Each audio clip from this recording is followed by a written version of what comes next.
we did a lot. This is the longest that we have talked before pre-recording. It is. We need to do this more often. We do, yeah. We gotta like soothe ourselves into it, not just And start also right off the bat. We need to start and also to call each other like more often instead of only for recordings. That's true. I agree. But with that being said, welcome everybody to the 11th episode of the Monday Show. As always, yes, the music. As always, I am your host Troy Verloxton. I am joined by one of my best friends, Raul Rodriguez. How are you doing, man? How's your week been? Hi, babe. Oh my God, hi, that's Troy. the thing. We should just start this off by me just telling everyone how jealous I am, because the Disaster Artist doesn't open up in Calgary till next week, or I guess this week. Anyway, I'm mad that you got to see it. What a story, Troy. Yes, I saw it. Oh my God. Oh my God, that Disaster is so fucking good. So, like, before we, I guess, jump into the Disaster Artist, I guess we can start with our very first segment. That's There's No Place Like the Cinema. I want to save the Disaster Artist and The Room for last, because we did see a couple other movies that we should get out of the way. So what other movies did you see in theaters this week? I saw Roman J. Israel Esquire with Denzel Washington. Oh, yes. And I like this movie a lot. Especially it's one of those movies that I saw without seeing any trailers. Okay, yeah. And so I didn't know anything of it. The only thing that I knew, because here in LA, that's the thing that I like here in LA. Like, you have posters for every movie everywhere. Okay, yeah. And so I saw a lot of posters for Roman J. Israel on a lot of bus stops. And I was like, I'm curious, because it only says Denzel Washington shines, Roman J. Israel Esquire. Oh, and I was like, that's good promotion for me. Yeah, no, it is. And I mean, for those who don't know, Roman J. Israel is directed by Dan Gilroy, who did Nightcrawler. And it's about an idealistic defense attorney who finds himself in a series of events that lead to a crisis of extreme action or something. What was the plot about? It's exactly what you said. Is it? Yeah. But there's a things that synopsis doesn't tell, because the movie stars that he's working for a law office. This law office focuses on defending the people that they cannot pay a lot of money for defense. Oh, okay, yes. They protect the people that don't have a lot of money, and they protect the people that are gonna get targeted, to being guilty, no matter the situation. Okay, yes. Especially because they focus a lot of people, a lot of black people and Latinos and everything. Those talking about stereotypes right here on the justice. Oh yeah, well, just because you're black or Latino, they're like these people are violent. You're going straight to jail without even hearing the argument. Well, and or hearing the reason of the case. Yeah, and I noticed, I was thinking right away when you were saying that, it seems like it focuses on, the inner city, you know? But yeah, I was looking at I was looking at the trivia, and that's actually the original title of the movie, was going to be Inner City. That would have been a better title. Because that's the other thing that I like from the movie. It focuses on a lot of things about LA. It focuses on how every people react, every people talk. Seeing Roman walking through LA, seeing the streets. There's a scene. It's even though it's not a running joke, but it's like a running joke. You see him 3 times calling to an operator that he's saying, hey, they're building something right next to my building, and it's already 7 p.m. According to this law, and he says the whole paragraph of the law on the phone. By state of California, they can't be any construction from 7 p.m. to 7 a.m. And they're still constructing, and please call me back. This is Roman J. Israel Esquire. And he always says Roman J. Israel Esquire. I mean, Every it's a cool lot, name. I think that Denzel Washington says Roman J. Israel Esquire like 100 times throughout the whole movie. Oh. And like So the other thing that I like from Denzel Washington's character, because at first you think that the movie is set up maybe like in the 80s, because the way that he dresses, his style, his hair, I was like, huh, is this movie in the 80s? Like the first 10 minutes, especially when you see in The Office. But then, because you see he has his earphones, and I was like, those are old earphones from the 80s. And then he's showing that he has an iPod Classic, and I was like, oh, I had one of those like 15 years ago. Yeah. And I was like, okay, so this is not the 80s, maybe this is the 2000s. And then when they revealed this is the setup, that his boss in that office, he's on a coma, and one of his apprentices that he started a big office in LA with a lot of people with money go to, that's Colin Farrell.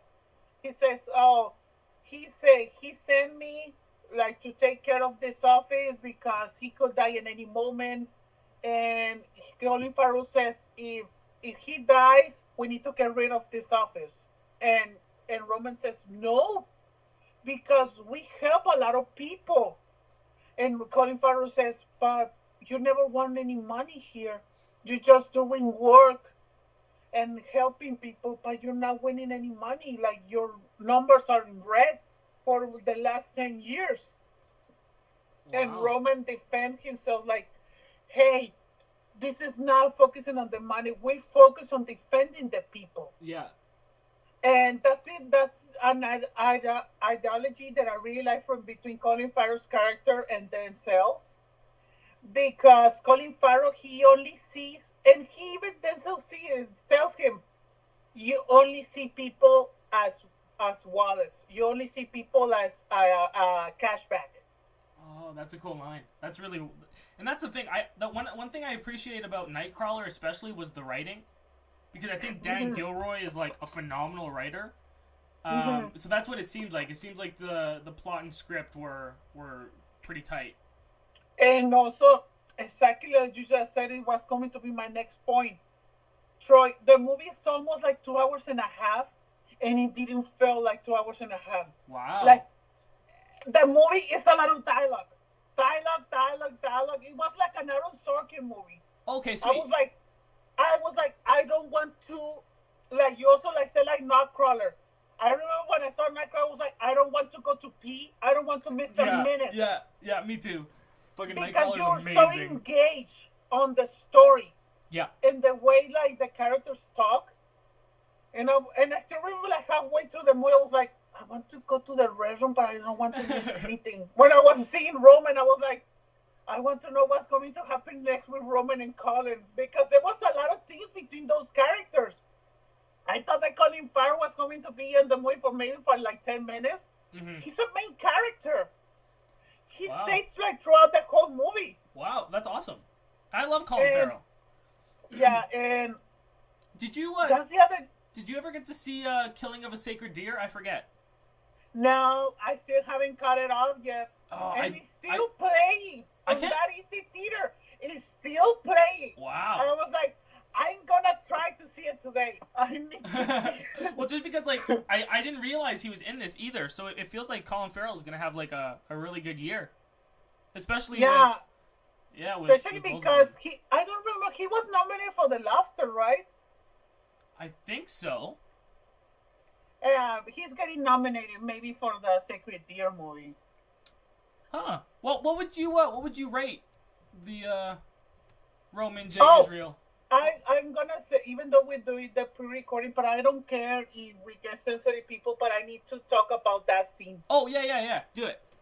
Roman, he meets a girl that she's talking about civil rights, and she gives like free advice on defense. And so she invites Roman to talk about civil rights to all of the people that work for her because this is like a free thing. I don't remember the exact word for it. Like a lot of people work for free. Well, charity. It's like a volunteer. It's volunteer work. Okay, volunteer. Yes, yeah. And so and then Roman goes and then he's getting nervous because the way that they set up his character, maybe he's very nervous. He doesn't talk to a lot of people. He's very shy. And so he starts talking, and then he sees everybody sitting down, but he sees two girls on and standing up in a corner by a column. And so he says, hey, sister. And he says, hey, brother, don't leave us sisters standing up. Offer your seat. And the girl reacts and says, excuse me, sir, you don't have any power to gender specify me, especially because also you're being sexist.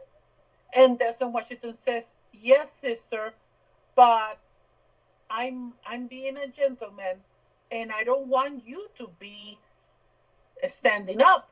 Mm-hmm. I'm being polite. And the girl still replies, being so oversensitive. And fucking hate that when people are so sensitive. I hate that. I know that maybe we're gonna get political or something, well, but I mean, but it's like, can people just calm down? He wants to give you a seat. Like, Jesus Christ. Yeah, people are so fucking sensitive right now. It's true. It's true. And that scene, when they showed that scene, I was like, okay, this is 2017. When they showed that scene like the 15-minute mark or like 20 minutes, mm-hmm. I was like, okay, this is confirmation that this is 2017. Which is actually like pretty clever that Dan like added something that was so cultural right into the film as well. That's cool. Yeah, and so like that's a scene that I like, but at the same time I was like, I hate that those people that get so sensitive right now. For me, when I was growing up, they called me Hindu, they called me Indian, they mm-hmm. called me, they thought that I was drinking tequila since I was 10 years old. They had called me a mariachi, they had called me a lot of things here in the States. And I don't get sensitive. What I mean, like, because I'm afraid if I defend myself, that I can go to prison. Well, not only that, but I think if you have the mind state of, honestly, these people's opinions don't mean jack shit, and you're fucking awesome, and if you think that, no one else's opinions ever matter, and it's like all these people are just jealous. Like they're looking for that satisfaction of making people feel bad, and it's just like we're better people than that, and we're recognizing that like these individuals focus on the wrong behaviors, and it's just kind of sad. Yeah. I know, especially right now, everything getting so sensitive right now, especially with Trump's America right now, it's gonna get worse. Oh, it's gonna get a lot worse before it gets better. Yeah, I will give the movie 9 out of 10. That's a movie that I enjoy. It's a movie that I could see again, especially when you said that you checked on IMDb that was the guy from Nightcrawler. Well, and I'm sad because Nightcrawler was Nightcrawler was one of my favorite movies of 2014, I think. 2014. And I didn't realize he had a new movie coming out, and it's playing in Calgary, so I'll be able to see it in the next week. Yeah. Talking about cinematic universes, I would really have like a cameo from Jake Gyllenhaal there. Goodness. That would have been cool. That would have been really cool. Especially because that's true. Nightcrawler was also set up in LA. It would have been cool to Roman to see the TV, see the news, and then you see the name of, I forget the name of the guy, Jake Gyllenhaal's character. Yeah, Lou Bloom. Imagine that says Lou Bloom Productions. Oh my goodness, that would have been incredible. Oh my God, I would have flipped. Oh my God, please, that would have been amazing. Oh, goodness. The Nightcrawler cinematic universe. Hey, I would want, like, 9 of those movies if I could. Especially because, sorry for the spoiler, but he lives at the end. I would really have like a Nightcrawler sequel. Well, and the thing that like I was just looking at too while we were talking there, like I didn't even realize this, but Dan Gilroy also wrote Kong Skull Island. Huh. So he wrote, and that makes sense because that movie is also a lot of talking. That's true. But he's directing wise, he has another project in production, so he's only done 3 movies. So he needs to do more. This third one, it stars Jake Gyllenhaal and Rene Russo again, and it's actually going to be coming up on Netflix. Let me see. Does it say what? It's in pre-production, so it hasn't started filming yet. So it's probably going to be next 2019. Oh, I love the interactions between Rene Russo and Jake Gyllenhaal in Nightcrawler. I'm already sold. I don't care about the premise. It's all it says is it's a drama set in the art world. Oh my god. That's the only thing that I need. Yeah, I don't me even too. Need to see a trailer. I'm excited. Imagine a Jake Gyllenhaal like a crazy hipster and Rene Russo, maybe she's like an art dealer. Also, like, I don't want to go on, like, I want to go on record because I don't know if I've said it yet, but, like, Jake Gyllenhaal is definitely the best young actor working today. Easily. Like, he's like, I don't think there's a guy with a better discography than Jake Gyllenhaal. Like, he's almost in so many good movies, and the bad movies he's in, like, he's the best part of them. Oh, The Day After Tomorrow is I love that movie. I love that movie, though. That's not a bad movie. Yeah. Especially because it's part of the Geostorm cinematic universe. Oh my god, yes. Well, and actually talking about cinematic universes, before we jump into the Disaster Artist, I just wanted to quickly point out there that I did end up catching up on the Jeepers Creepers franchise, so I ended up watching that this week. And it was weird, man. I'm not gonna lie to you, it was very weird. I love the first Jeepers Creepers. It was one of those movies that I watched a lot when I was younger. Yeah. But yeah, no. So like, I watched these movies and just knowing what the director has done and like, yeah, I don't know. I wouldn't recommend watching these movies. That's kind of the only thing I wanted to point out there. But with that being said, like, yeah, the first one's actually still, if you're putting everything aside, the first one's a good thriller. The second one is kind of boring, and the third one, imagine if like the director tried to make Jeepers Creepers into an art house film. Oh, wow. That's what Jeepers Creepers 3 is like. It's shot very weird. It's like, the cinematography is all different. You could tell that, like, he was actually trying to try with this one. But with that being said, they're all just... this isn't a horror franchise, unfortunately, that you have to watch. I don't think, after watching it with you know, an open mind a couple days ago. But yeah, no, that's the only thing. Just don't watch them. I wouldn't recommend them. I was disappointed watching them again because they're very. Now you're saving me the time because I haven't even seen one and none of those. Honestly, watch the first one if anything, because Justin Long is in it and he gives like a really, really good performance. And like there's a couple scenes where they're driving down the road and you see the big fucking truck coming after them. Like, those scenes are like they can like send shivers down your spine with the music, how it's playing. Like, I think he has something special with a couple of those scenes in the first film. But yeah, don't waste your time with the sequels. The second one and the third one. Yeah, the second one is very pervy. Like, it's a whole bunch of teenage boys, and considering what the director did to teenage boys, I don't... Oh. It's just, the boys have their shirts off half the movie, and it's weird. It's on a bus? I don't know. Oh, just a little pause. Let me go to the restroom again. Oh, yeah, go ahead.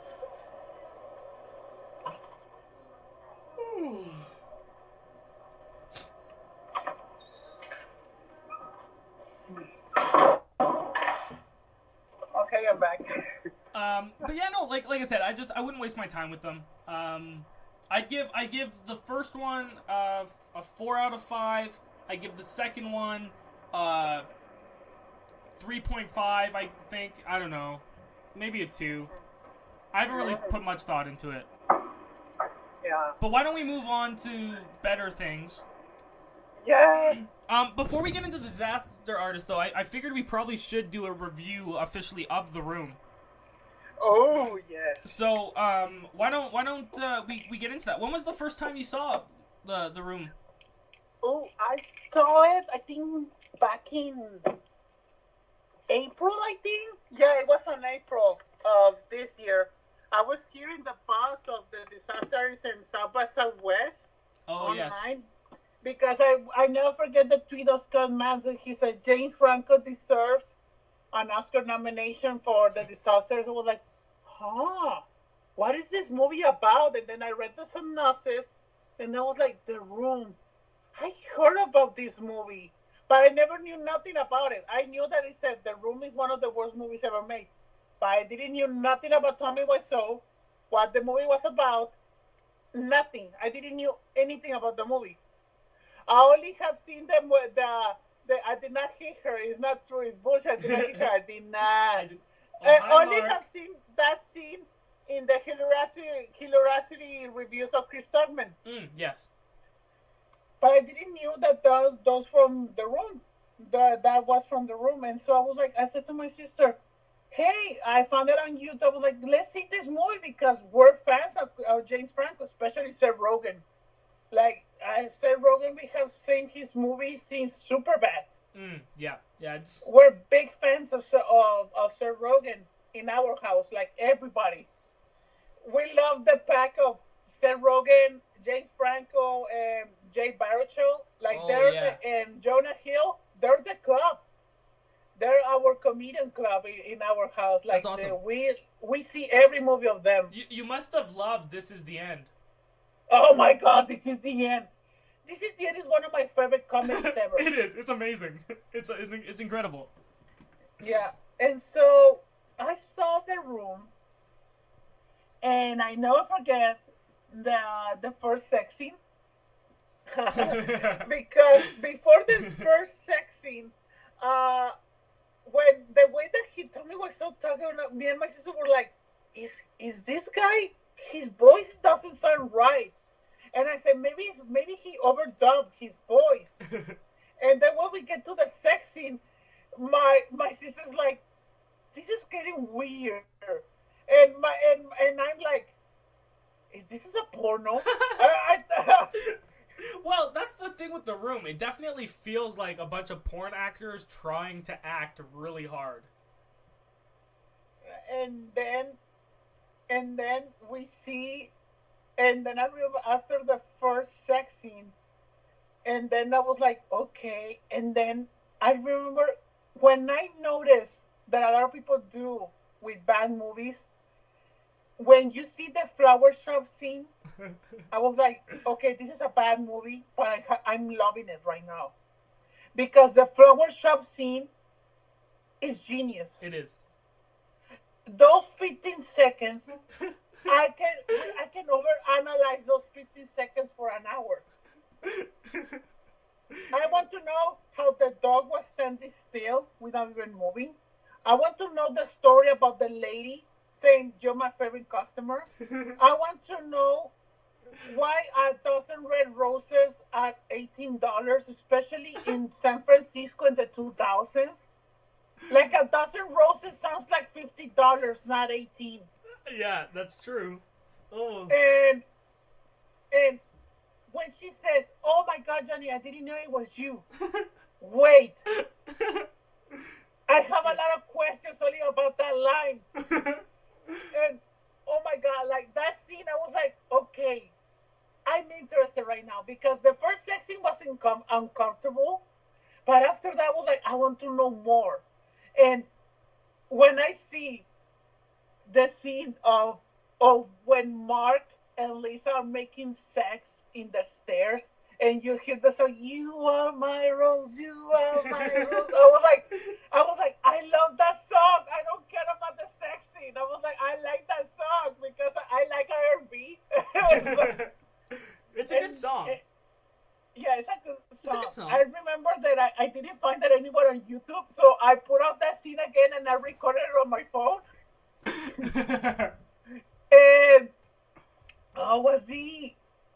And And when I did not hit her. It's not true. It's bullshit. I did not hit her. I did not. Oh, hi, Mark. Me and my sister were like, what the fuck just happened? Like, that scene, I was like, yeah. Like, I was like, finally, I get the context of that scene. And I was like, I remember that I was like, I need to see that scene again. And my sister was like, okay. And I rewinded and I saw the scene. I was like, oh my God, I love it. And then, and me and my sister, when he said, you're tearing me apart, Lisa. And I was like, this is getting hilarious. Like, my sister, until that scene is when she laughed. My sister was cringing throughout the whole movie. When, in You're Tearing Me Apart, she laughed, and then she was cringing all the way to the end. She laughed until when Tommy says, oh, I'm fed up with this world. And she also would say, in a few minutes, bitch. Yeah, oh, my God. Oh, I remember. I think it depends on the people, because I have seen, especially some fans, like, I have, like, our friend, Devin Coulson, like, he didn't like the movie. I saw his comment that he was cringing throughout the whole thing. I was like, I think that a lot of people don't get it. Get it. And I think, so when I saw this for the first time, it was, I think, 2 years ago. I have a really good friend named John, who's actually in film school in Toronto right now. But he showed me this movie because he was a huge fan of it, and I had no idea anything about it. But I had seen The Room before the announcement of the movie, from what I remember. So it was like, I was like, when they announced that Seth Rogen and James Franco were doing The Disaster Artist based off of the book, which I haven't read, but I know my buddy has, and he says it's, like, incredible. Mm-hmm. But, like, when I watched The Room, I watched it the first time, like, hammered out of my mind. And I think that's with, like, all my friends, and I think that's the best time to ever watch The Room, is when you're with all your, like, best buddies, and you're all, like, messed up, and you're laughing at Tommy Wiseau, and it's, like, the best thing. But, no, that movie is great. And considering that it was a guy who said he's gonna make a movie, and he went out and he fucking made the movie, there's nothing, there's, like, I respect the dude so much for just following his dreams and doing it. And finally, after years and years and years of, you know, maybe feeling like shit, he finally gets that success that he deserves. But I love The Room. I have never seen The Room drunk. It's amazing. Especially if you can quote it. I have seen The Room with my sister. I saw The Room with my mother. She fucking hated the movie so much. I cannot. I've really wanted to show my mom and dad The Room, but I have a feeling they're just gonna hate it so much. No, my mother, because she fucking loves James Franco. Like, if she had the chance, she would leave my father for James Franco. I would leave I love James Franco. Yeah, he's so hot. And even though my mom loves my father so much, but she loves James Franco, and so I said to my mom, you need to see this movie because it's like homework. You need to see it to get his next movie, like to know the references. Like my mother, she was cringing, and she was like starting to see the wrongs of it. Like this is wrong. The lines are wrong. Like the directing is wrong. Like she started, but she didn't get the funny way that you and I can see it. And she didn't get it. And so I was like, and we were talking about it. Like we were talking about The Room yesterday. Mm-hmm. And my father said, now I'm curious. Now I want to see The Room. I was like, okay, Dad, I'm going to come to Mexico in 2 weeks. I'm going to show you The Room. Please don't see any scenes. Because he doesn't know anything about The Room. He doesn't even have seen a scene on YouTube. He doesn't know anything. And I'm like, I'm going to show it to you. And I'm going to try to react like people do it on the theater. Yeah. I told him, like, we need some plastic spoons. Well, and that's the only way to watch The Room. If you're going to watch The Room, you might as well go to one of the screenings and, like, get all the props. And, like, just have, what's the drink that he drinks again in the movie? Oh, vodka and, yes. like, and wine, I think. I think, yeah, something like that. You got to drink what he drinks in the movie. You go in with all the spoons, and you get the sheet that has all the words and everything, like all the lines that you repeat, and you go in like a packed And house. the football. Yeah, and football. Yeah, that's the best way to watch The Room, I think. I've never actually got to see a screening of it yet, and I'm dying to. And they do one every month here in Calgary, which is funny. Like, the last year, I've remembered looking, and like once a month or something, they've been doing one. So I'm gonna go catch one, but I love it. I love The Room. Oh, Troy, I have seen it twice in the theater. That's an experience. Yeah. It's one of my favorite movie experiences. Like seeing everybody screaming, laughing, repeating the lines, throwing those footballs, but not real footballs. There's like a balloon footballs, and throwing the spoons is perfect. It's the Citizen Kane of movie theater experiences. It is 100%. But like I probably give. Oh, this yeah. is a good question that I remember that I was talking about in the Screen Junkies fan group. Mm-hmm. A lot of people, even myself, I think I would recommend to see in The Room first on the house. And if you love The Room, seeing on a screening. Because, like, remember that I told you when I saw The Room presented by James Franco, and I had two girls right next to me that have never seen The Room. Yeah. And they were reacting to me. They were reacting the way that I was reacting, but they were also reacting of how the people react to the movie, and also they were reacting to the movie. They were doing double work.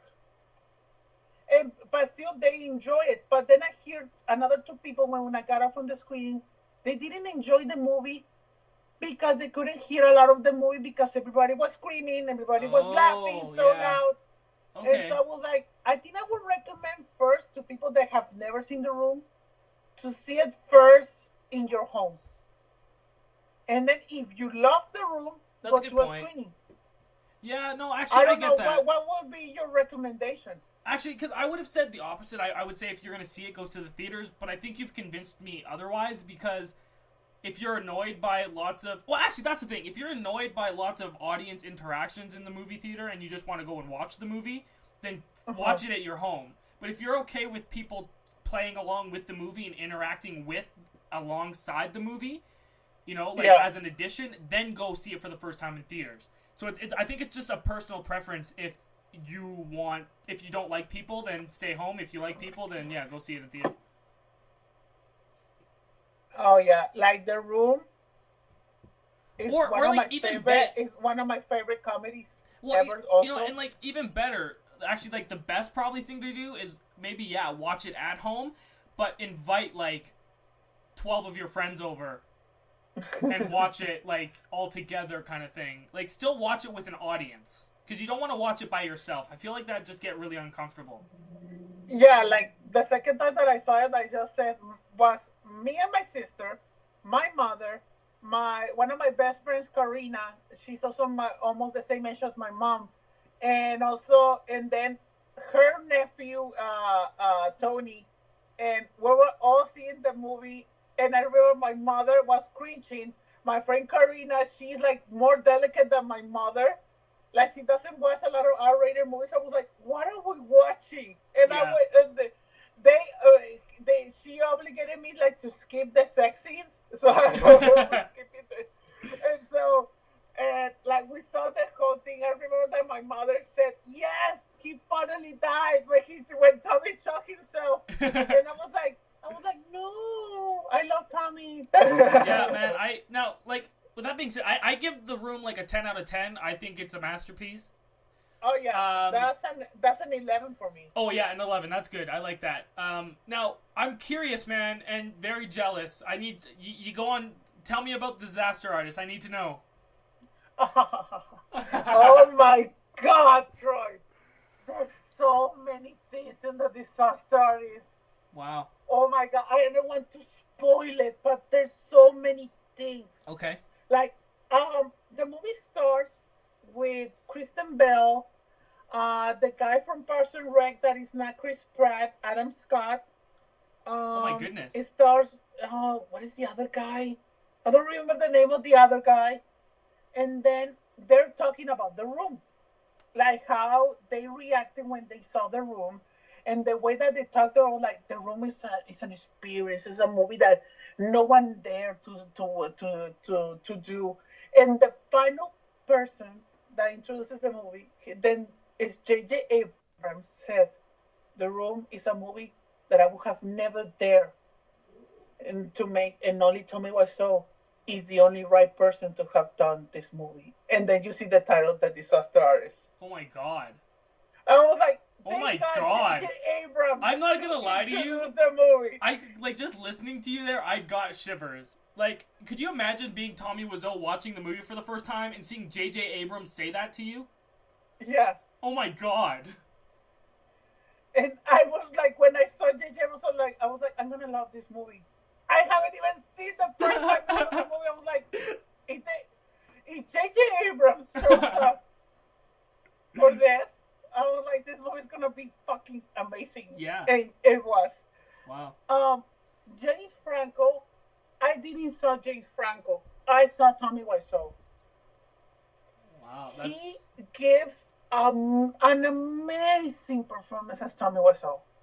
Like, I love his mannerisms, the accent, the way that he moves, the way that he does it. Like, everything. He did it perfectly. Dave Franco as Greg, I would have liked, he was great also, but in Greg, like, he's more taller. That's the only thing, like, James Franco, because I met Tommy Wiseau in real life, Tommy Wiseau is not that tall. Yeah. And James Franco, he's tall. And so that was like the flip. Oh, I James see, Franco yes. is smaller than James. Mm-hmm. And so that was the only thing. I was like, okay, I got accustomed like the first 10 minutes, but I was like, like Greg is more taller than Tommy in real life. And so it was flip in the movie. Yeah. And I'm only gonna give you like 2 or 3 scenes because I don't want to spoil the whole thing. Okay, yeah. One of my favorites is when Greg meets Tommy. Greg he's getting very nervous. He's in an acting class, and you see in the trailer like who's ready to reveal themselves to the class, and then Tommy pulls out a chair and she chooses a girl very randomly, like, I need you, and then he starts like, Stella, and then he starts to fuck like a sheet that he has close by. I was like, and this is foreshadowing for the dress scene. Wow. And I was like, and you see Greg reacting of Tommy's like brave, because Tommy is so brave, he doesn't care of the opinion of everybody else. And you see a part of the audience of the class reacting like, this guy is bad, like, he's not doing it well, like, they're laughing, but they're laughing in silence. But Greg, he sees that Tommy is fearless. And so he says to Tommy, hey, can we meet? Can we meet again, like to go to dinner or to lunch? I was like, oh yeah. And so that's the way that they met. Wow. And then I like that they get to meet each other. Then we see Greg, the way that he immediately likes the friendship between him and Tommy. And that's the thing that I would like to, that's why I'm going to buy the book. Talking about how Nolan revealed in a past episode that I don't read much right now. I'm going to buy the book because I want to know more, because I have a feeling that there's a lot of things that they didn't make it into the movie. Yeah, I feel like I want to read it too. Now here's a question. Should you watch the movie first or read the book first? For me, especially because talking about how I read the Harry Potter books before the movies. Yeah. Every single movie except the third one with Alfonso Cuarón, I got a little mad because I was like, took out this from the book, they took this, they changed that, Yeah. and for me, after the Harry Potter movie, I was like, if I like the movie that much, I'm gonna read the book. Yeah, That's the way that that's I what I do it. usually do. I never read the books before the movies just because everyone I ever hear that does that is always disappointed by the movie.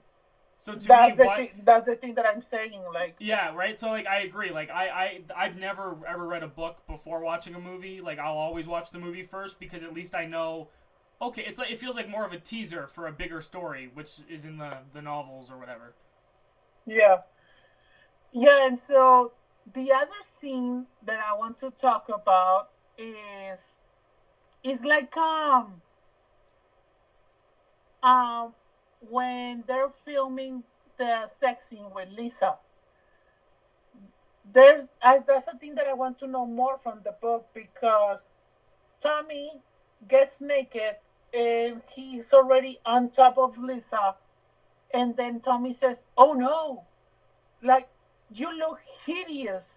Oh my God, that pimple like ruins everything. I want you to look out. Hey, makeup lady, make this woman to look better. She looks hideous." And then Seth Rogen interrupts the recording, says, "Hey man, you're disrespecting the actress." Yeah. And he says, "No. This woman looks awful, looks horrible." And then Greg says, "Tommy, why are you behaving that way?" And I cannot tell you the other thing because that's another setup between the drama between Greg and Tommy. Okay. Sweet. Wow. And I was like, I want to know more of what happened in that thing. I was like, because the disaster feels like they took the best from the book, but they also didn't want to go very deep into Tommy's, and because there's a lot of things between Tommy and Greg's relationship. But I think like to not get to reveal a lot of personal things. I have a Okay. Yeah. feeling they didn't Well, reveal that much in the movie. and I think isn't that a thing with Tommy Wiseau anyway? He like no, a lot of people don't know anything about him. Oh yeah, that's the other mystery in the movie. You don't, because that's another thing that I'm gonna tell is the guy that plays Danny, that's just Hutcherson, Yeah. Seth Rogen, the makeup ladies, and Dave Franco, and the woman that plays Lisa's mom. They're all talking about their theories about Tommy. I was like, I think that the script is based on like maybe he had a friend like Mark, and I have a feeling that he got dumped by like a really like a for a woman that I think that this woman wasn't that evil, but he wants to get revenge on her. That's why he makes her like a slut. And Yeah. so that's my theory. So everybody's making theories of what is the script about, if it's about him or not, and the way that he behaves. And so I really like that scene. The other scene that I like, and the same scene that I just told you about the sex scene, and I am meeting the Greg and Tommy drama because that's a big plot point from the movie. I'm gonna tell you the next scene because that scene lasted for like a 5 minutes, and then Tommy says to Seth Rogen, "You think I don't know the things that you said behind my back? That's why I hired someone that to document the making of the movie. I have seen you how you laugh at me, how you hate the way that I act, how you hate my script, you hate everything on me." And then he says in front of Greg, I pay everybody's salaries. I invested $5 million on this movie, and you're not grateful. And that's when Greg reacted like, "What the fuck, Tommy? Like, why $5 million? Like," and I'm gonna tell you any more. I was like, that's the other thing that I like from the disaster is focusing on the jokes, is focusing on reacting scenes from the room, but it's also just giving you the drama, the meaty drama between Greg and Tommy, and also all the people that work in the behind the scenes. That's a thing that I admire from the room. It didn't went like through a straight parody of The Room. Yeah. That's the other thing that I like. That's a very huge positive. Well, and I mean, and I'm sure, and they had. It's like I feel like they couldn't have done this movie any other way.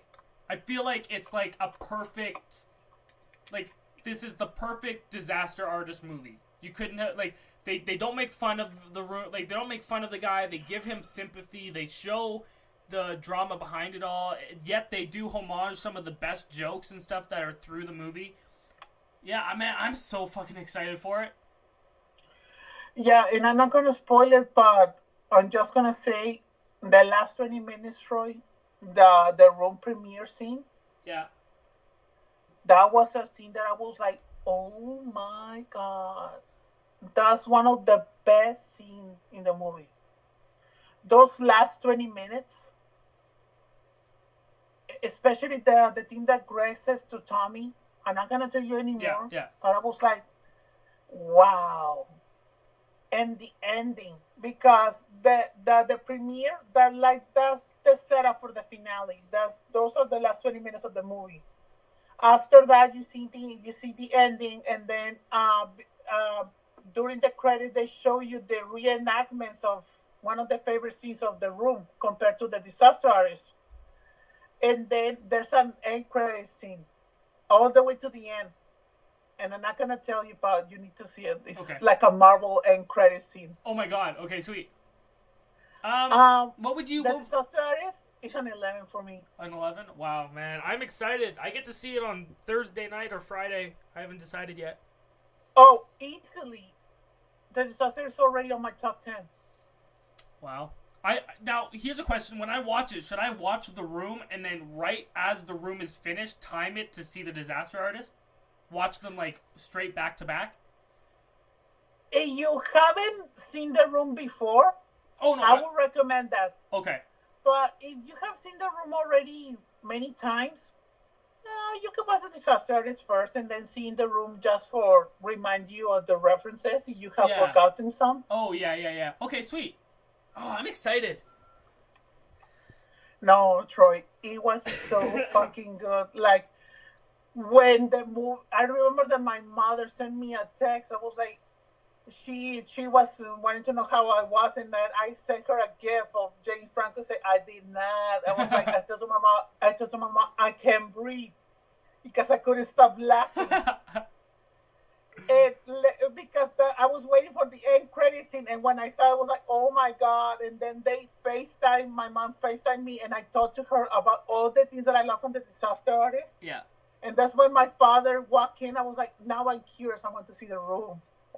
Wow. Yeah, man, I'm excited. Like I said, I'm going to see it this week, and I'll review it on next week's episode, very quick at the very beginning of that. But why don't we move on to the next segment? This is going to be your little love child recaps and rants with Raul Rodriguez.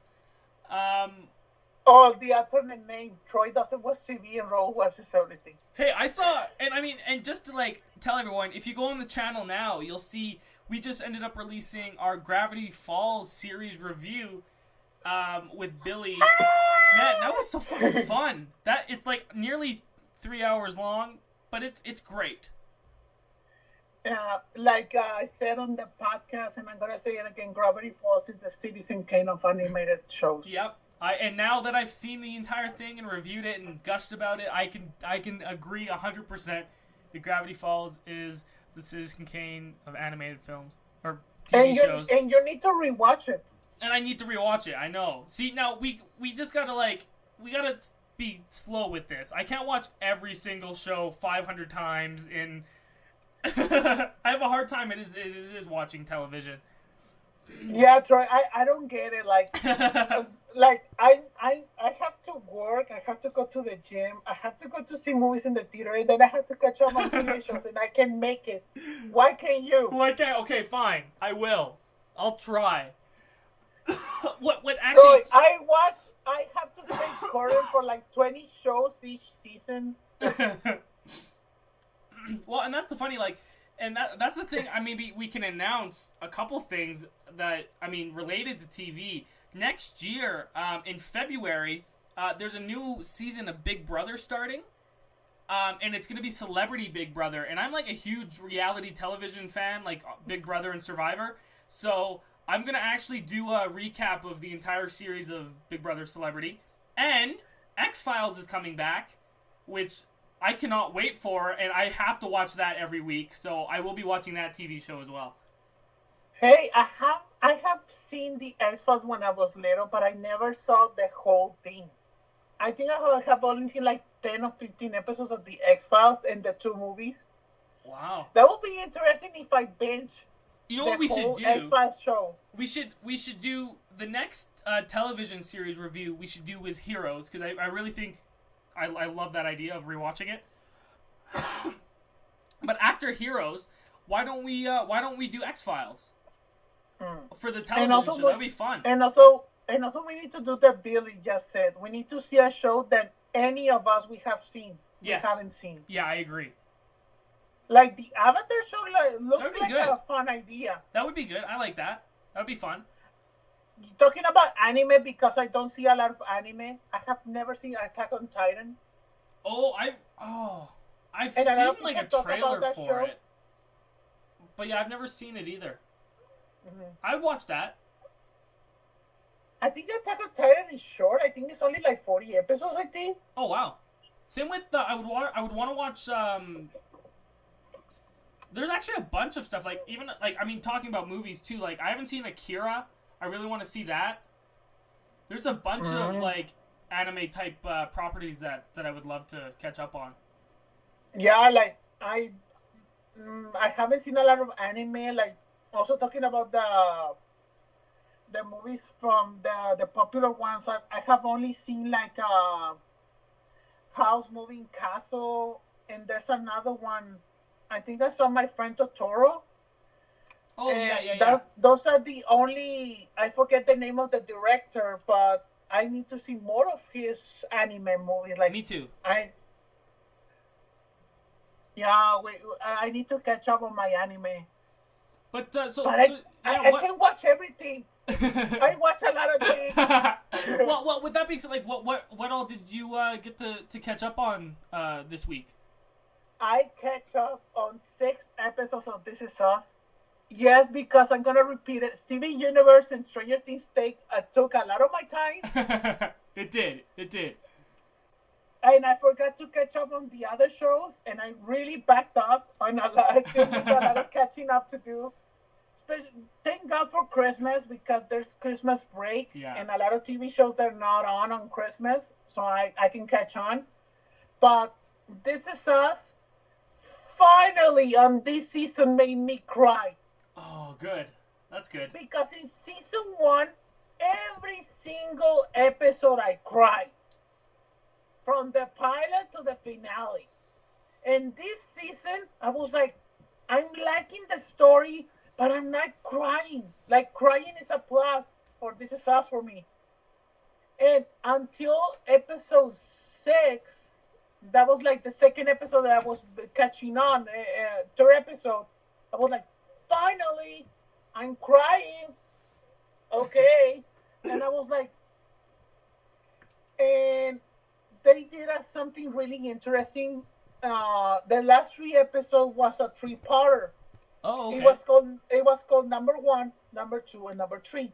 I was like, huh. I remember when I was started watching on Hulu, I was like, what is called number 1? And the setup is that you see Milo Ventimiglia, he's the father, and he's recording all of the kids when they were babies. And number 1 is Kevin standing up, is the first one to walk. And though you've seen the story through his eyes in that episode, is everything that's going to happen before Thanksgiving. And you've seen everything from Kevin's perspective. And then number 2 is when Kate stands up as a baby, and you've seen everything on the perspective of Kate in the same 2 days before Thanksgiving. And then you're seeing everything from the perspective of Randall in number 3. And also, I'm gonna say the spoiler, but that's another main plot point from that 3-parter. Kate was pregnant on the starting of the season, and she loses the baby. Oh, wow. And so that's another, and I still remember because that was a cliffhanger number one. And I was when because you seen Toby, her fiance, like celebrating that she's pregnant, and then you see him reacting of what happened because she stumbles in a bathtub, and because the curtain broke, and she loses the baby, and then that scene when you seen Toby seeing the bathtub without even any lines, Troy. You see him in his eyes like, you killed my son. You see in his eyes the way that the hatred that he sees the bathtub and the curtain. Wow. You killed my future son or daughter. And the way that also you see Kate reacting, like she's saying to him, like, you're not the only one in pain. I'm in pain also. I'm gonna stumble that in any moment this child is no longer here, and I still gonna have to drink hormones, and I'm gonna be hormonal. My body's still gonna think that I'm pregnant, but I don't have the baby anymore. And when I was watching on my computer, like at 1 a.m., I was so crying so much. I was like, oh my God, why? Kate and Toby are the couple that suffer the most throughout the whole show.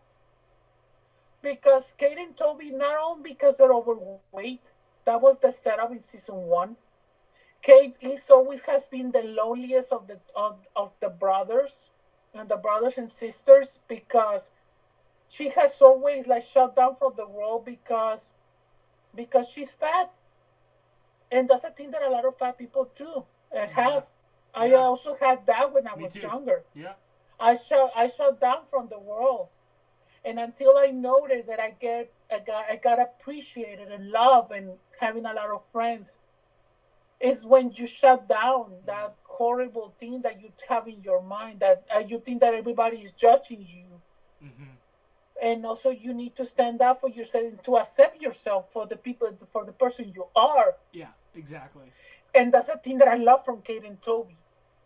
Toby doesn't fucking care. Like in season one, he goes on a diet and he's losing weight so quickly. And Katie's like, why am I not losing weight and I'm eating less than you?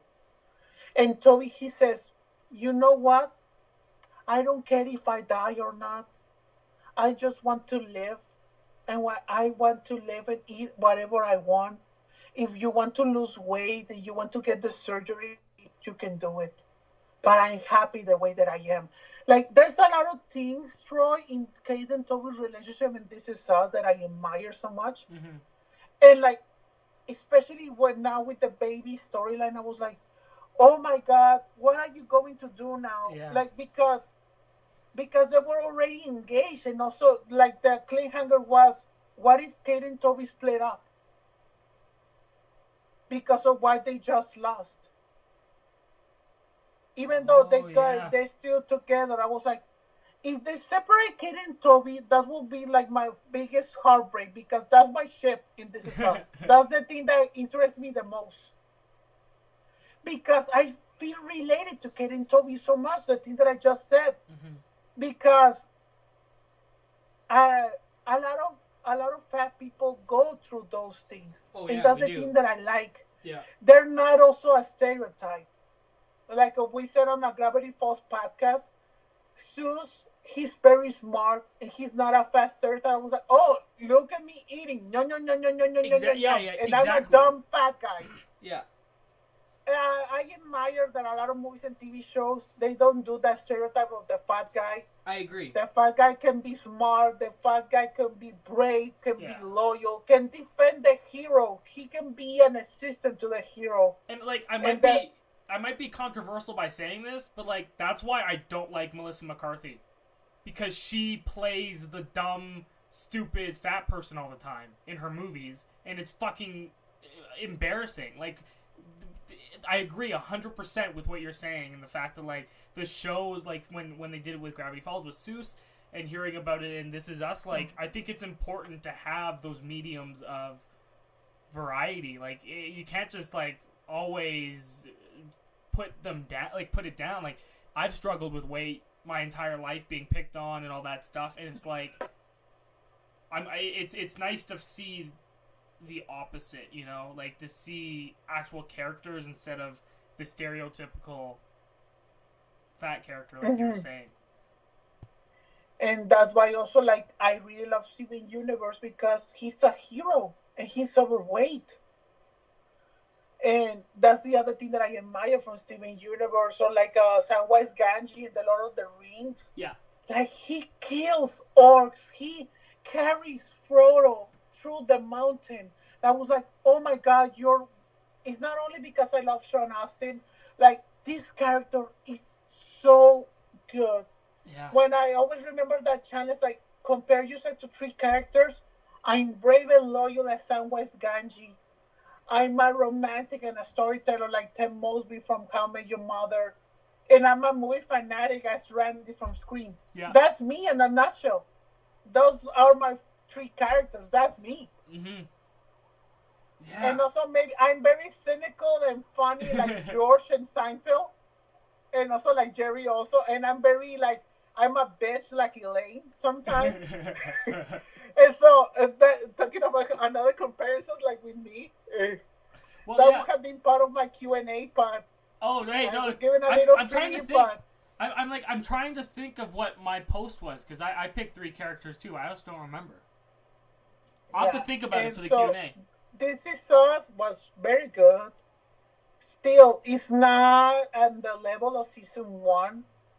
But I think that that's the thing I think that I have noticed from the writer from the show. Like, they're trying to not going back to a lot of things from season 1. Like, they want to go ahead and maybe to change things up. Yeah. But it still is the very same drama, heavy and everything. But I would have liked it to be more heavy, like season 1. Yeah. No, that makes sense. What would you rate, I guess, the last couple little episodes? A 9 out of 10. Wow, cool.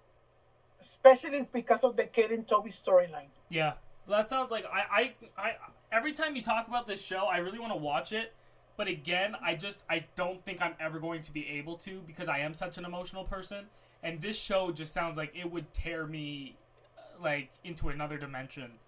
I couldn't. Oh, because you know that I love drama. Yeah. And so for me, I get emotional, but not that much.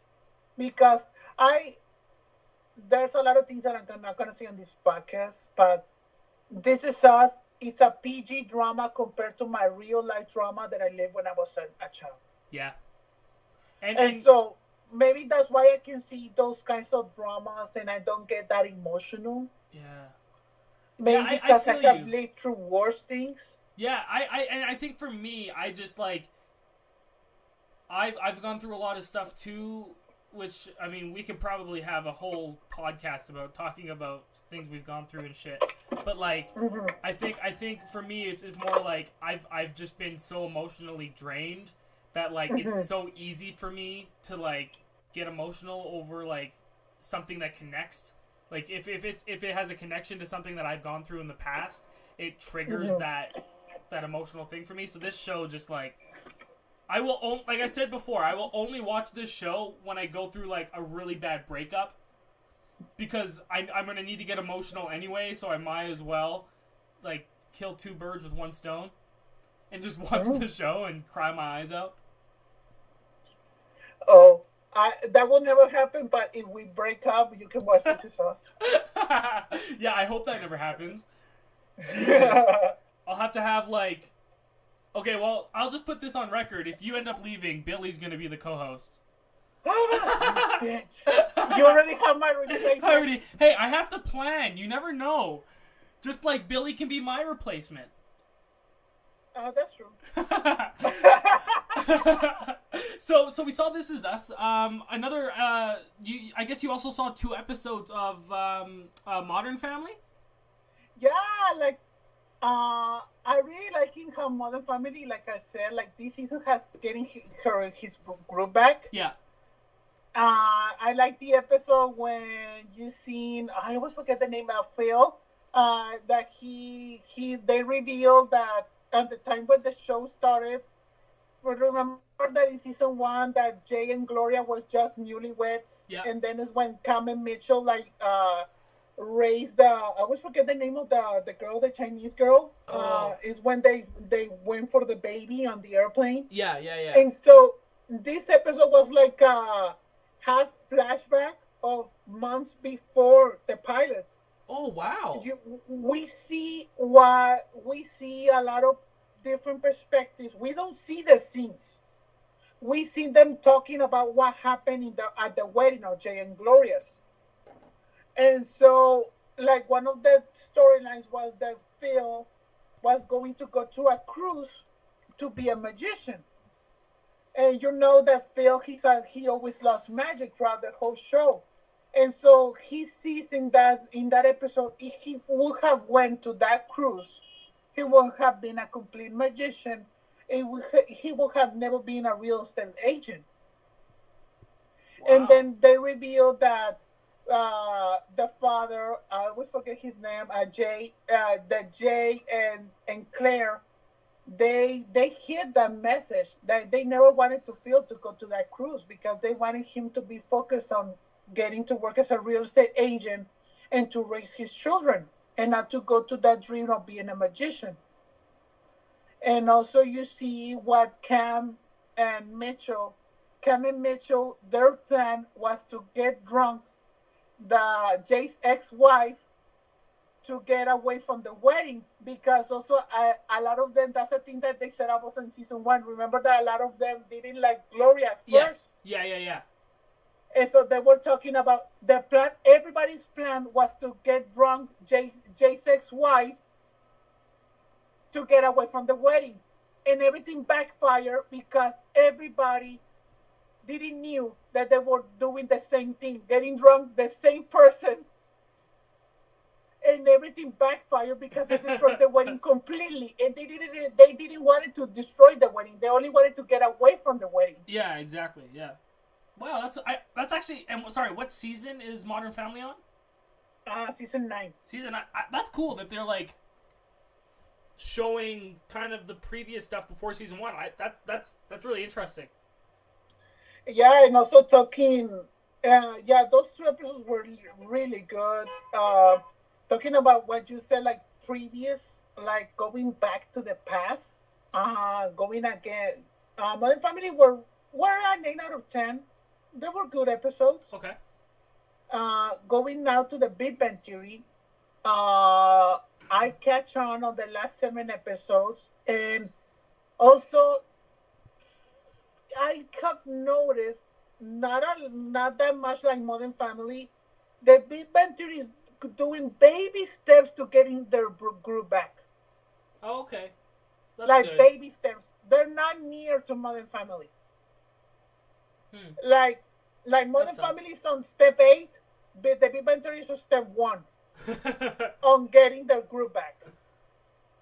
Okay. And there's an episode when it was a recent episode, it's called the Bitcoin episode, when Leonard, Rajesh, and Howard, they're talking about that Sheldon discovered that Bitcoin now, a single Bitcoin is worth like $5,000. And they remember that 7 years in the past, they were doing a Bitcoin project and they mined them on a computer.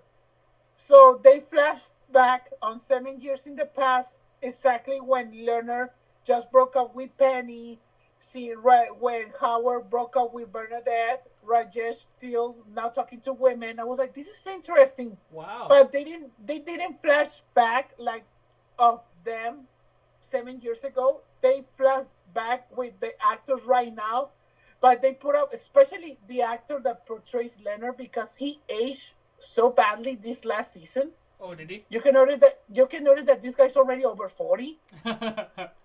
And so you notice the makeup of getting him back to 7 years ago. It was like, wow, you can notice the makeup artist did a lot of work on him. You can notice the makeup in that episode. Wow.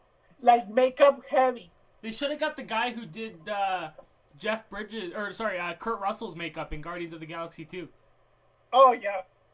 And so I really like they go back to the foundation. But there's a thing, like a big plot hole that I got mad in that episode. You see Penny working in the Cheesecake Factory, and then she stumbles to Amy. And Amy says, "Can you take my photo of with this guy?" And so she took the photo and says, "The guy, you can go away." And I was like, "Why do you want me? Why do you keep the guy out?" I was like, "Oh, I need to impress my mother because she wants me to go on a date, and I don't want to date anyone." And I'm like, this is creating a big plot hole because Penny and Amy met each other in season 4, and they meet each other for the first time. And she's a waitress and an actress that likes to seeing people's reactions, even though they put out that Penny's not very smart. Mm-hmm. But she would have remembered that 8 months in the future, when she met Amy, I was like, "Hey, you're the random girl that she asked me to take a photo of a guy in my restaurant a few months back." I know that it's a sitcom, but that creates a big problem. Well, no, and it does. That's weird. Well, I don't know why they. I feel like, is it a different? Has the Big Bang Theory like changed showrunners every season, or is it the same dude? That's a thing that I don't know. Because like maybe that's the case where it's like if it's a new showrunner and they just didn't do their research, and maybe that's the case. But I don't know. That's odd. Yeah, or maybe they didn't just don't think care of that when they were making the script. Yeah. Well, there's talking about plot holes. I want to know how Charlie Sheen was stumbling in season 2, I think, because there's a Charlie Sheen cameo in the Big Bang Theory, and he's not Charlie Sheen, he's Charlie Hopper from 2.5 Men. Oh my, wow. Oh yeah, because it's the same dude, right? What's the guy's name? Chuck Lorre. Yeah. And I was like, when are they gonna cross over with Mom? Because Mom, 2.5 Men, and Big Bang Theory, and Mike and Molly, they all were run by Chuck Lorre. And talking about what you said on Melissa McCarthy, the first 2 seasons on Mike and Molly, Melissa McCarthy wasn't a big stereotype in those 2 seasons. Oh, okay, good. I've never seen it. Mike and Molly, the first 2 seasons was like a romantic comedy. Oh, okay, awesome. And then they went to like straight dumb comedy, but I still watch it because I like the dynamic between Mike and Molly. Yeah. Yeah, but that's a thing that I can admit. Melissa McCarthy, sometimes in some movies, she goes stereotype. Well, like, but she's not an annoying stereotype for me. Yeah, no. She was super fucking stereotyping Ghostbusters. Well, I was gonna say the worst for me was Tammy. Tammy was so fucking bad. Tammy was like on another level. That was like, oh my god. And I love Spy. Spy was fine. Yeah. Bridesmaids. Yeah, Bridesmaids is amazing. Tammy and Ghostbusters are the worst Melissa McCarthy roles. What was the one she did where it was like a scam artist? Oh, that one with that annoying guy that I always forget his name. Oh. He's with Jennifer Aniston. Oh my god. Is it Jason Bateman? No. That one, Jason Bateman. Yeah. I like Jason Bateman. I just think in that movie he was garbage. There's some movies that I like him, and there's some movies that I don't like him. I like him in Horrible Bosses. And he's great in Ozark, which is the Netflix show. I heard my buddies have said he's like incredible performance in it. But anyway, so like, what would you rate the Big Bang Theory? I guess the couple episodes you saw, or the 7. 7 out of 10. All right, cool. It's getting their group back, but they still need 8 steps ahead, like getting onto Modern Family group back level. Yeah. Well, and before we hit up Sam and Dean, why don't we talk about a couple episodes of Goldbergs? Oh yeah, like I like when I also get the name of the actor, but he portrayed the Muggle in Fantastic Beasts. Oh, it's the same guy from Fanboys and the same guy from the ping pong movie. I forget his name of the actor. Oh, I'm gonna look it up.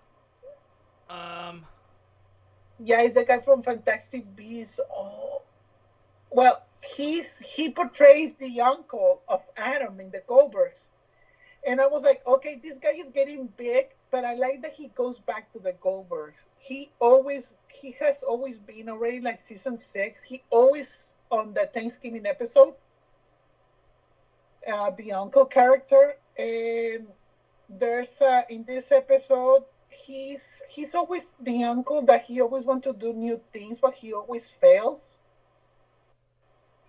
And I just forgot the new. Oh, he wanted to be like Gordon Gekko in Wall Street this episode. Are you talking about Dan Fogler? That one, thank you, Dan Fogler. Yeah, he was also in. I'm looking up here. He was also in Kung Fu Panda. Yes, but my favorite movie of Dan Fogler is Fanboys. I don't think that's the Star Wars one, right? Yes, you haven't seen it. I don't think so.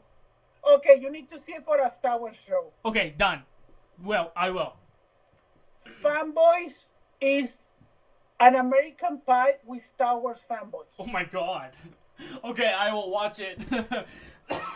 And like the only thing I thought I knew about it is like they break into George Lucas's house or something. Yes. That's amazing. Okay, I'm gonna watch it. Like, no, this is like before everybody got famous. It's before Dan Fogler got famous, before Jay Baruchel got famous, before Seth Rogen got famous. Oh yeah, and isn't Kevin Smith in it too?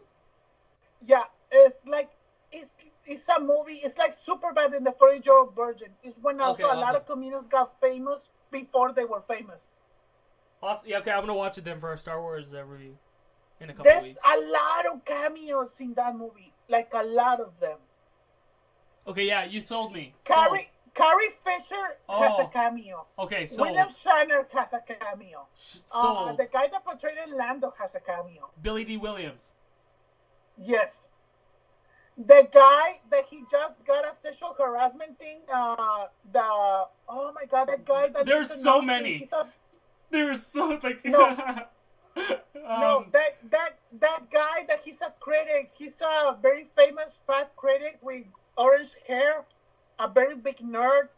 I forgot the name of. I even forgot the name of his website. Like I think I know what you're talking about, but I don't remember his name. He just got a harassment that he harassed someone in Austin. Yeah. I forgot the name of the guy. It was like it was tied to the film festival, right? Yes. Yeah. Okay. So that guy's in it. Yeah. He's not the same guy. It's a guy portraying that guy. Oh, okay. But they're like very similar face. Yeah, we'll have to watch it. Oh, I'm gonna watch it because that seems awesome. Now, Fanboys, that's an 11 comedy for me. That's a movie that I watch every year. Oh wow. Well, is it like when do I watch it? Like after I watch the Star Wars movies, or do like I watch it in like after number 3? Is it like in? Is there a specific order? Yeah, it's that this movie is set up months before the Phantom Menace. Oh my god! So I'll watch it first. Yes. Amazing! Awesome! I'll do that. I'm excited. Oh my god! There's a lot of things that I want to tell you about that movie, but I'm not gonna tell you. So yeah, so like the Goldbergs is just standard, great TV. It's fun. Yeah, like usual. As always. And then, so I have a question before we get into the next show. So who am I? Am I Sam or am I Dean? You will never be Sam. I'll never be Sam. I hate Sam so much. You will be Mike Castiel. Okay, deal. I'm just curious because I know I was bored, so I went on Tumblr and I looked up Supernatural to see like the kind of stuff that's on there. Oh my god! Oh my god! Yeah, is right. The amount of like Sam and Dean. You saw the STL? What? You saw the STL Tumblr post? Maybe I was like scrolling through and I was like, yeah, this is too much for me. But no, so what? So you watched an episode of Supernatural? Yes, because of, like I said, because of Steven Universe and Stranger Things, and when we started doing this podcast, I forgot about Supernatural. especially because of the stupid CW app and their million ads. I forgot to watch the last 5 or 6 episodes of Supernatural. I just started to watch the first one, and I haven't finished the episode 4, but I'm really liking how Supernatural is changing the formula. Like the formula before season 11, it was always the first 2 episodes is the main storyline. Then the next 3 episodes is Monster of the Week. Then we go back to the storyline for an episode, and then we go to another episode of Monster of the Week. The the last 2 episodes before the Christmas break is the main storyline, and then we do main storyline mixed with Monster of the Week, and then the last 5, 6 episodes is the main storyline. Hmm. And right now they're doing like the first 3 episodes is main storyline, 2 episodes of Monster of the Week, and all main storyline. They have forgotten these last 2 seasons to do Monster of the Week episodes. Oh wow, so that's probably good. Sometimes I miss them, the Monster of the Week episodes. Sometimes I don't miss them. But there's a thing, I don't remember who I was talking with. Oh, I forgot the name of the. I think I was talking with Kimber. Mm-hmm. I miss the funny episodes in Supernatural. Like the last funny episode that they did was in season 10. It has already been like almost 3 seasons. They haven't done like a meta episode or like a funny episode. Hmm. They have focusing on the drama and the dark storylines they have forgotten of doing a complete funny episode. They still do jokes. Yeah, of course. Well, but throughout the episodes. Yeah. But they have forgotten to do a funny episode again. Hmm. That's a thing I missed. Yeah. Now, are they? I forget if you've mentioned this, but are they wrapping up this series, or is it like continuing on forever?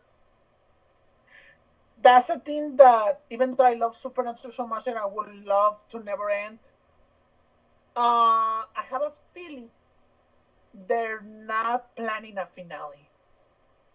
Like season 12 and 11, you can feel that they were setting up a finale. I was like, okay, we're setting up the jigsaw puzzle, and maybe we're gonna finish this show in like 2 seasons. And then I just heard that the CW main guy, the boss, he doesn't want to end Supernatural. He wants them to go, still going. If Jensen Ackles and Jared Padalecki said, hey, we're done, that's when the show is gonna be done. But Jensen Ackles and Jared Padalecki, they have enjoyed doing Supernatural. Their next milestone is getting to episode 300. Oh, that okay. will be in season 14. Oh wow! Okay. In next season, and so if I was the showrunner, I would do anything to convince Jensen and Dara. I was like, hey guys, I know that you're loving the show, but we cannot say. I will be mad. I will be mad, and Jensen and Jared will say, okay, we got to episode 300, and we're like, we're tired. And we only want to work, let's say, for like 5 months more.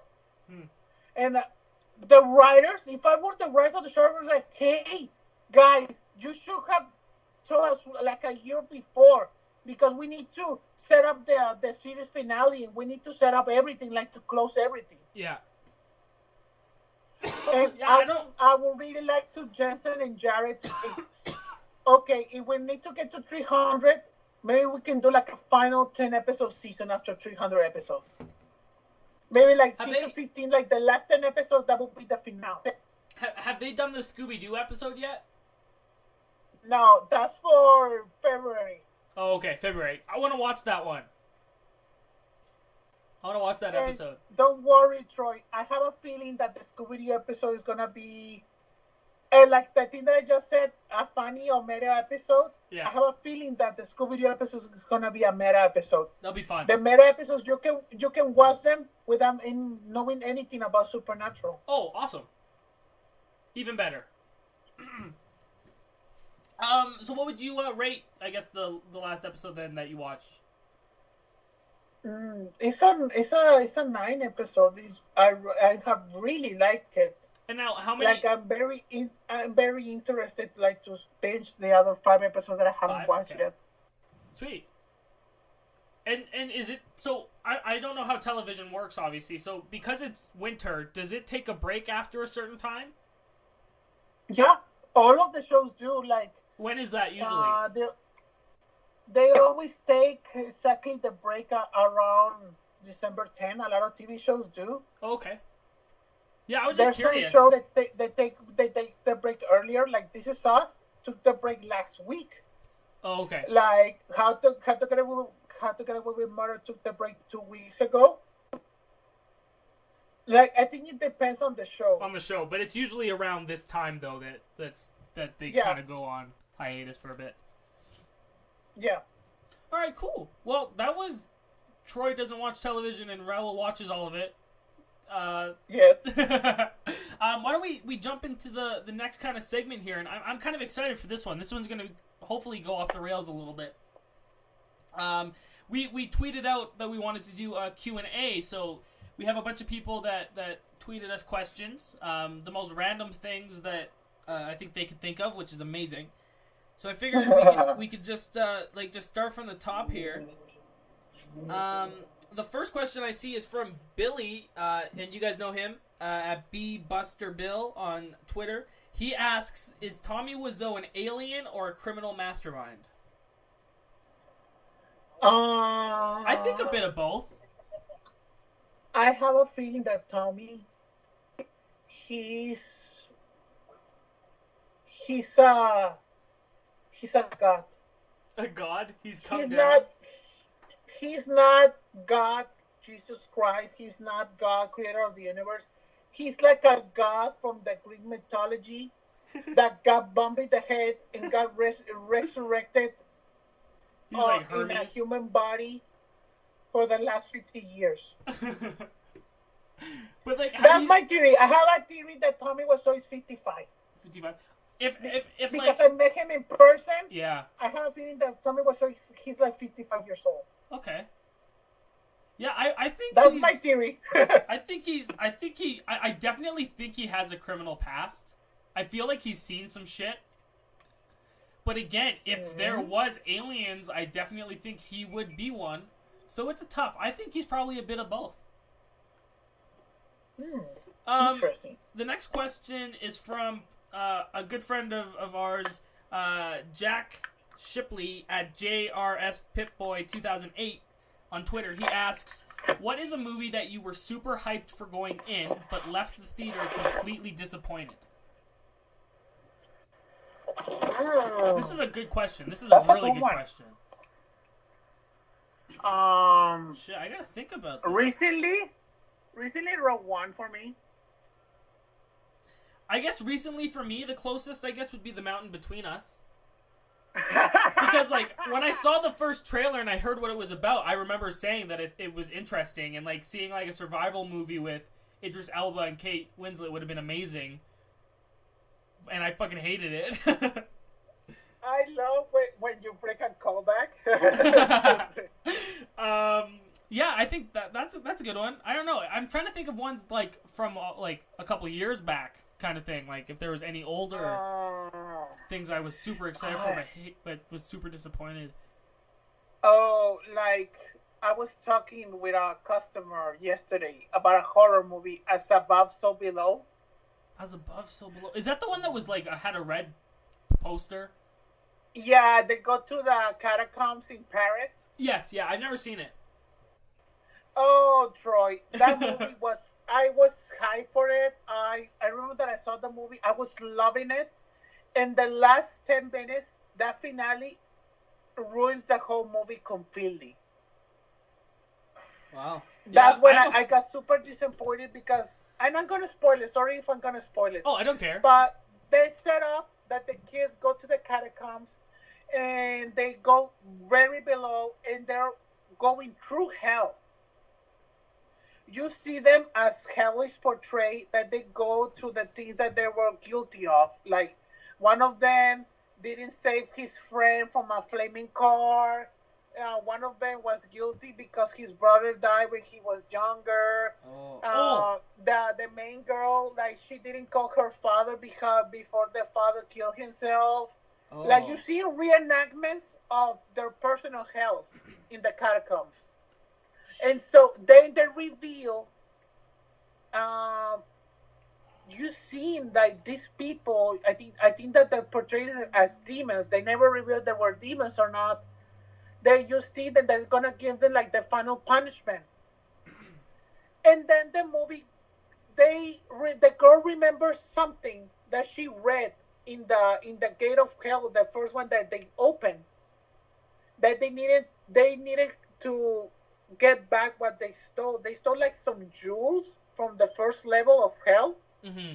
like the first door. And so she goes back through all of the levels, and she gets back the things that they grab. Everybody grabbed, and her and the guy that was recording because this is a fan footage movie. You seen everything through a shaky cam.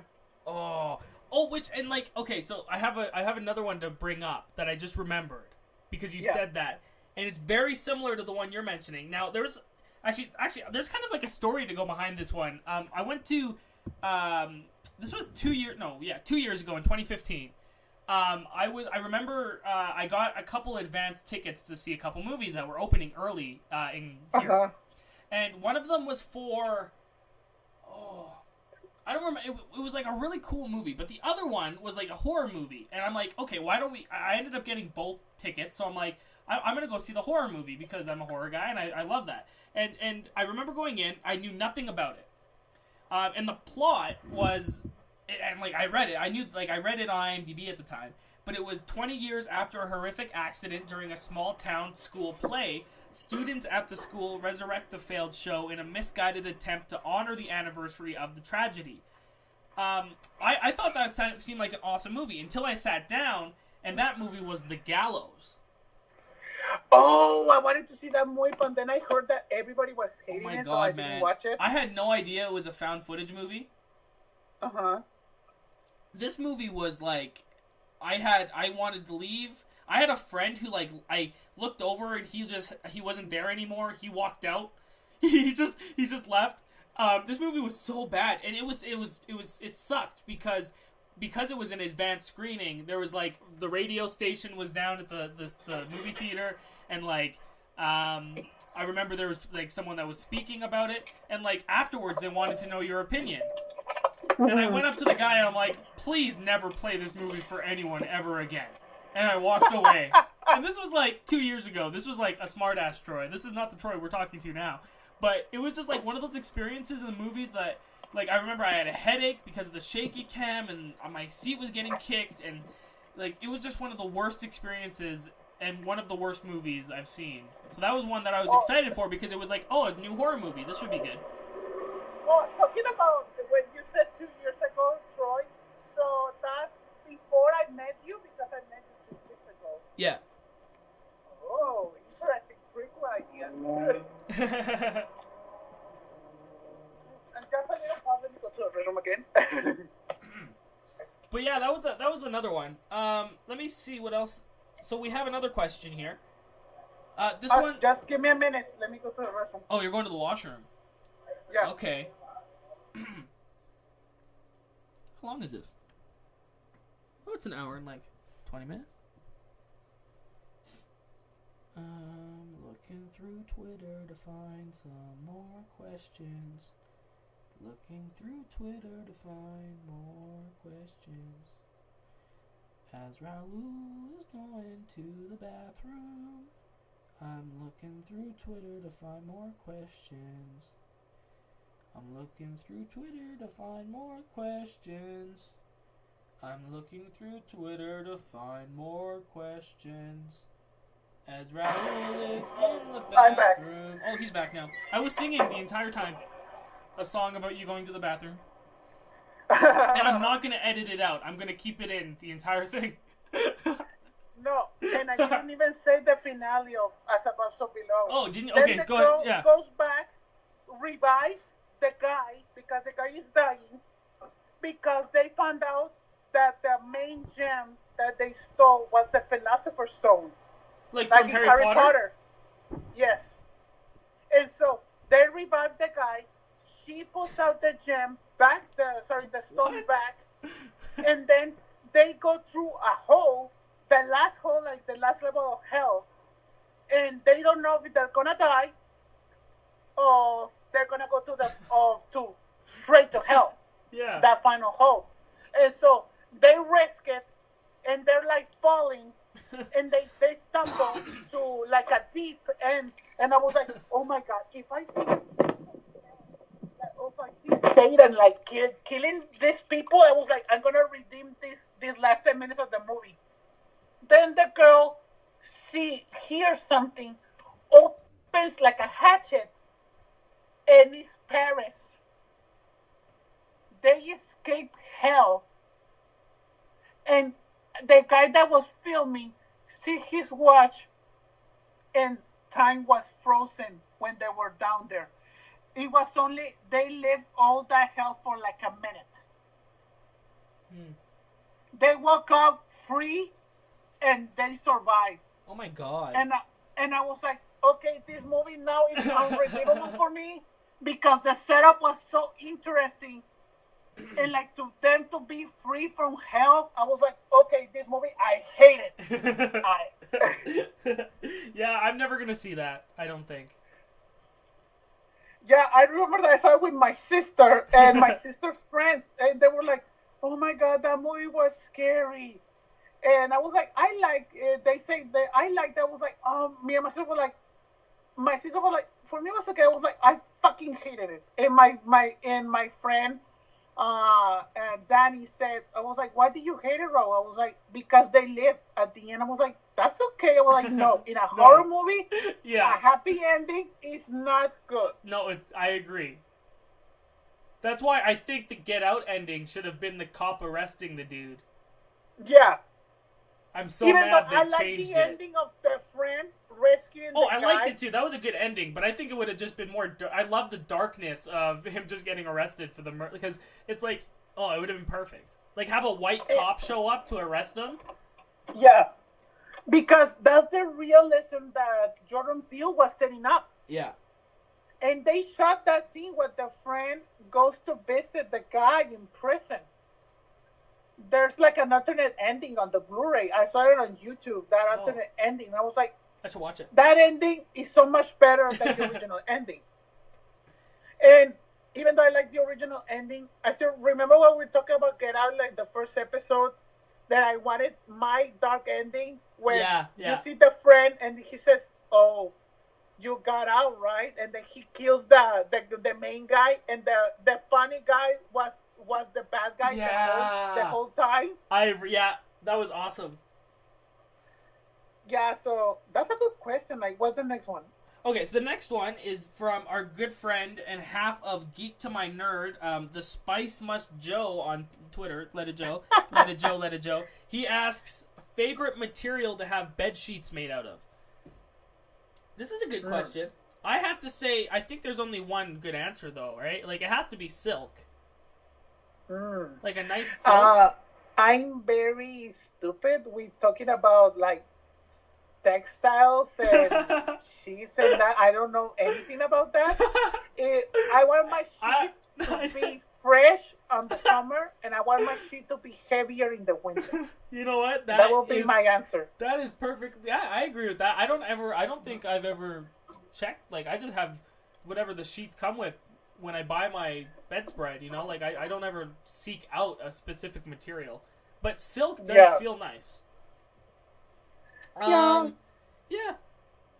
I remember that joke in Everybody Loves Raymond when the wife, she's dressed in a silk dress and she wants to impress Raymond, and they got silk bed sheets, and then she slips throughout the whole bed into the floor. And I was like, when you said silk, I was like, I remember that scene. You know what I really want? I'd buy one, like, when I have more money. I want to buy a waterbed. I remember having one as a kid or being in one, and those things are fucking amazing. I would not like a waterbed because I don't want to get murdered like in Bride of Chucky. Yeah, see, that would be cool. No, that's true. Let's see. Okay, so another question. This is from actually. Okay, so this next one, I have a question for her as well. This is like a two-parter, so she's gonna have to get back to us. But this is from our good friend Janine, Janine DeBean on Twitter. I want her. We should ask her to make us because she makes incredible art. We should see if she can make one for the Monday show and put me and you together in an image because we don't have one.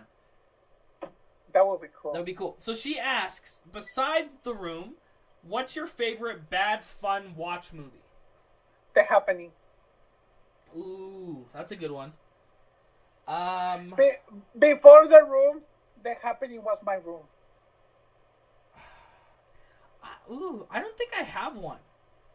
What's weird with me is, like, I'm usually very optimistic when I watch movies. So it's either, like, I like it because I like it or I just didn't like it. So I think I have to say The Room. Because that's the only movie I acknowledge is made poorly, I suppose. But I don't think I have another one. Oh, have you seen Kung Pao? I don't think so. Oh, I got one. That's a bad movie that's funny. I just thought of one. One movie actually, this could be considered a bad movie. I love Dude, Where's My Car? With Ashton Kutcher and Sean William Scott. Have you seen that? Oh, Stifler. Yeah. Oh my god, that movie's amazing. I always, when I was there, I was like, hey, that's Kelso from that 70s show. That's Stifler. Yeah. Yeah, I don't know. That's probably mine. I haven't seen that Kung Pao movie, though. I should watch it. No. Kung Pao, that's one of my favorite comedies also, because I saw it with my girlfriend at the time 2 years ago, because I told her this is one of my favorite movies. When we were on a relationship, I showed her all my favorite movies. And so I showed her that one, and she didn't get a lot of the jokes. Because Kung Pao, the setup is they're making fun of all of those kung fu movies from the 60s and the 70s. They were badly dubbed in English. That's amazing. And so the movie is recorded doubly bad, but also they were making fun of the dubbing and also making fun of the 70s kung fu movies. And so it's a very fun movie. For me, it's hilarious. But a lot of people, especially when talking about when I discovered that stupid West Side Code Rotten Tomatoes last year. Yeah. Kung Pao is like 10%. I was like, no, this is not a 10% movie. Oh, I also really like. Oh, go ahead. I know that's my opinion, but I love that movie. I also really like the first Birdemic. I have never seen Birdemic. Whitney Moore's in it from over in like SourceFed Nerd, and she's done actually a lot of stuff. But yeah, it's a fun movie to watch with like friends, like The Room. Oh, talking about, this is a movie that is not bad, but it's one of my favorite comedies. I don't know if you have seen it. Have you seen the movie Undercover Brother? I'll look it up. Let's see. With Eddie Griffin, Denise Richards, Neil Patrick Harris in his first movie role. Undercover, what was it? Brother. This is a movie. Oh my god! I have not seen this, but it looks amazing. This is a movie by Malcolm D. Lee, one of the most famous black directors from the 90s and 2000s and right now. And that comedy is gold, Troy. I saw it, I think it was in 2001 or 2000. I saw it in the theater. And me and my family, the next year we bought it on DVD. That's one of in the Rodriguez family home is one of the favorite comedies in our home. We watch it every single year. Well, I know Eddie Griffin is amazing. And I'm looking at the cast. Like, Dave Chappelle's one of my favorites. Oh, Dave Chappelle. Oh, his role, Troy. He's amazing. The conspiracy brother. Oh my god. And I mean, it's the same. One of my other favorite movies is like Half Baked. Half Baked is great. How High. These like type of movies are amazing. Oh no, Troy. You need to add on your watch this Undercover Brother. Yeah, I did. I just added it. No, Undercover Brother. I remember when I introduced I'll watch it with my good friend Austin. She's not my ex-girlfriend, but we're still best friends. Her name is Susay. When I introduced her, to Undercover Brother, she was laughing her ass off throughout the whole movie, and she did the same thing as my parents did, and me and my sister. We quote the movie every single day. That's awesome. That movie is so quotable. Like Conspiracy Brother, there's a scene that he says, "Oh, everything is a conspiracy. I have a feeling that the first black man made the computer, and then they stole it from the black man." And like Dave Chappelle makes a lot of jokes, and there's a scene when Eddie Griffin needs to impress Denise Richards, but he needs to think like a white man. And so the smart brother puts him like a Clockwork Orange device, and I'm gonna introduce you to all white culture, and then you see that he introduces to moments from Friends, Frasier, a lot of 50s movies, Grease, like so many things in like one minute. Oh yeah, I have to Backstreet all watch Boys, this. Spice Girls, and then he says, "No, not anymore." And then he says, "I see white people," and then he's like drooling. Oh my god, there's so many scenes. Okay, like Neil Patrick Harris. He shows up in the movie for only 5 minutes, and his scenes are so memorable. I'll review this because it's not long. It's like not a long movie either. I'll watch this and review it next week because I really want to see it. And I haven't even told you like the beaten moment. Oh my god, there's a scene that me and my sister will always reenact. Chris Kattan, he's one of the villains, and he just called the main villain. He's called the Man. We never see his face. He's like a James Bond villain, and so he says, "Be careful of what you said." And then he hands up, and Kattan was like, and then he says, and he's skipping through radio, and he's hearing different music. I was like, "Ugh!" And then you hear a song from Mary J. Blige. It's called Family. I think it's called Family Portrait. I don't remember the exact name. It's something with family. And then you hear dum dum dum dum, and he starts to dance like a black woman, and he goes like with the hands and everything. And I was like, "What am I listening?" Because his society, it's only for the white men. They hate black people. They don't want black culture to be established. And so there's so many things, Troy. I have to watch it. See it. And that scene when he's dancing, me and my sister, every time we hear that song, we think of Chris Kattan dancing to that song. Let's see. Here's another question here. This one's from... Okay, I'm going to see if you can guess who asked this question based off of you being in her picture on Twitter. First thing you do when you get home. Oh, that's delicious. It is. So what? I take my shoes off. Yeah, I also took my shoes off because in the place that I'm staying, they told me to take my shoes off. But the first thing that I do, I go to pee because I unload need to go the tank. To pee. Yeah, drain the tank. Then I make myself something to eat. Yeah. Especially right now, I catch up on my TV shows. Yeah, I come home, I take my shoes off, I go to the washroom, I then, it depends. I do different things every day. I like the way that you say washroom. Sounds very elegant. Washroom. I'm going to use that word now. I go to the washroom. Oh, I feel like I'm talking to a rich person in Britain. Oh goodness, I am not rich. I'm the opposite of rich. Oh my goodness. Okay, so let's see. Okay, here's a couple other ones. This one's actually from my good friend Connor Wayne. He asked actually a couple questions here. A couple speed round ones. Watchmen or Man of Steel? Watchmen. I would pick Man of Steel.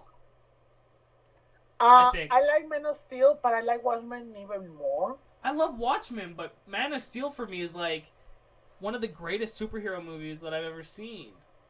Watchmen's great. I don't really consider it like... I know it's a comic book, and I know it's a superhero movie, but it doesn't feel like one to me, you know? That's the thing that I like from Watchmen. It feels so different. Yeah, okay, yeah, and I think that's my why I love Man of Steel as well, because that is like the first realistic, like, for me, superhero movie, which I loved. And for me, Watchmen, like I just said with Roman J. Israel, Yeah, Watchmen is almost a 3 hour movie, and yeah, for me, it doesn't feel like a 3 hour movie. I agree. I can see 10 hours of Watchmen, and I can still be entertained. Are you excited for the? I think they're doing a TV show. Yeah, but is one of the producers from Lost, and I still like, oh, okay. And I know they just brought back, or they're bringing Watchmen into the DC universe officially or something with the comics. There's this big like thing going on. It's right like now. a sequel, I think. I heard. Yeah, I don't. It's like a Watchmen sequel. Yeah, I don't know. I'm. That's a good question. That's a good question. That's a hard comparison. Because they're both fantastic. They're both Zack Snyder. Yeah. Well, here's another good question. He also asks the Russo brothers or Joss Whedon. This is a good Whedon. Joss Whedon. Joss Whedon. I'm gonna say even Joss though Whedon. I haven't seen Buffy. I have seen only so many little You haven't episodes seen of Buffy. I've seen all of Buffy when I was a I kid. need to see Buffy. But that's amazing. Joss Whedon, he changed television. Yeah. Well, and he changed the superhero genre. That first Avengers movie doesn't get enough credit. Because everybody wants to do a cinematic universe because of the Avengers. Yeah. Because of Joss Whedon did. Yeah. Well, and it's funny because a big accomplishment. I'll say something maybe controversial. My opinion is I would pick Joss Whedon over the Russo brothers, but I think that when the Russo brothers do their best, it's better than Joss Whedon. I think the Russo brothers. Controversial. I think the Russo brothers are more talented than Joss Whedon. Like when they Infinity War and what they did with Civil War, even the Winter Soldier. Those movies I think are some of the quality wise better than some of Joss Whedon's work. That's what comparing the two. But talking about getting controversial, I like the Russos, but I don't put Civil War and Winter Soldier on a pedestal like a lot of Marvel fans and my friends do. Yeah, that's fair. I don't consider the Captain America movies good.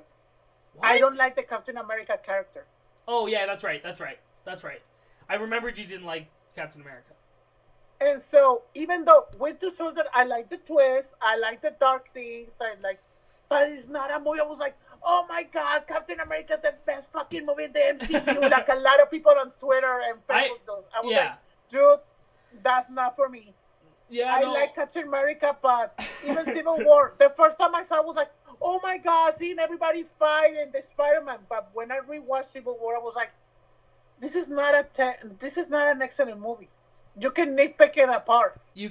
Yeah, and that's the thing. I just don't nitpick the Marvel movies apart, because if you actually sit down and look through them, I'm sure they're actually not as good as we think. There's a lot of things that are repetitive, they're Marvel movies, but I don't know. I loved Civil War for one thing only, and that was Spider-Man. Yeah, I love the Spider-Man scene also, but I think that bothered me in Civil War, and I'm not going to make it long, but everything is because of Bucky. Everything that happens in the Captain America trilogy is because of when is Captain America going to say, Bucky, I fucking love you, and I want to fucking have sex with you right now. I thought that in Civil War, it was going to be finally revealed. Maybe there's gonna be revealed in Infinity War. I bet you there's a scene when Captain America dies, and when Bucky dies or one of them dies, because I think one of them has to die even if Bucky takes over as Captain America, which he's done. I in the will comics. be happy if Bucky takes over, because I like Sebastian Stan really much. Me too. But I don't like Chris Evans as Captain America, and I don't like Captain America. I don't like the character. I don't know why. Well, the movies for me, they're good, but they're not like a lot of people say, "Oh my God, their Oscar is Oscar caliber." No. Oh my God, it's a fucking 11. I was like, no. Okay, so no, These are here's a not question. great movies for me. No, like take the characters aside. What do you think? Like, if we're talking about their directing, so the Russo brothers' directing style and what they're able to do by. For me, Joss Whedon is still a best director than the Russos because the Russos, they did something great. That's the thing that I admire from Captain America, Winter Soldier, and Civil War. They weren't history buff focused as the first one. They make it like very action heavy. Yeah, especially for those to be comedy directors to do that comedy heavy focus films.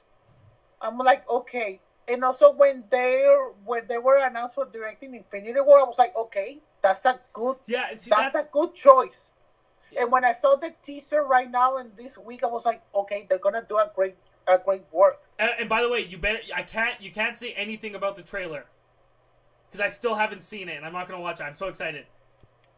Oh my God, are you gonna not see anything? I'm not gonna see a single thing. I already know I'm invested in seeing this movie, so I'm just gonna, like I said before, that day I'm gonna spend the 24 hours or however long it takes. I'm gonna watch from Iron Man. I'm going to watch the entire Marvel Cinematic Universe, and then I'm going to go see Infinity War without seeing a single frame of trailer. Wow, seeing all 18 movies, I think it's like a 3-day work. You know what's funny is I made this promise to myself when I was sitting in the theater watching the first Avengers.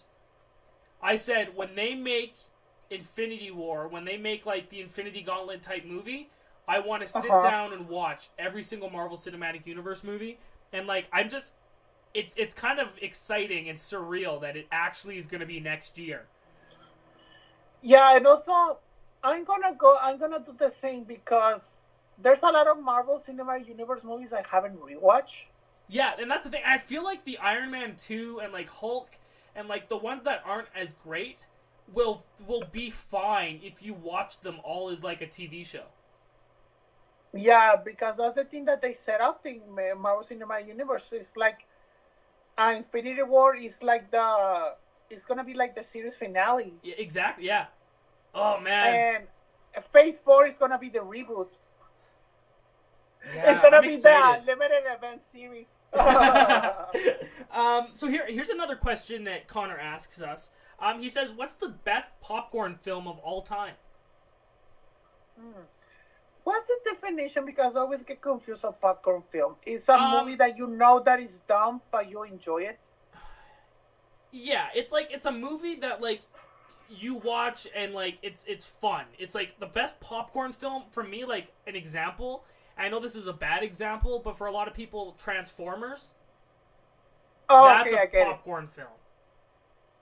The a lot Mummy. of I know that Nolan hates the Mummies with Brendan Fraser. That's a good one. The Mummy and Returns. That's one of my favorite popcorn films. Some of mine are actually talking about Brendan Fraser, and I mean, I know you don't like The Rock, but like Escape from Witch Mountain, A Journey to the Center of the Earth, those movies, those are fun popcorn movies for me, I think. Oh, Journey to the Center of the Earth with Brendan Fraser is good. Yeah, I like that one. The sequel with The Rock sucks. If we're kind of also talking about like popcorn movies, I like a lot of the old B-rated horror movies.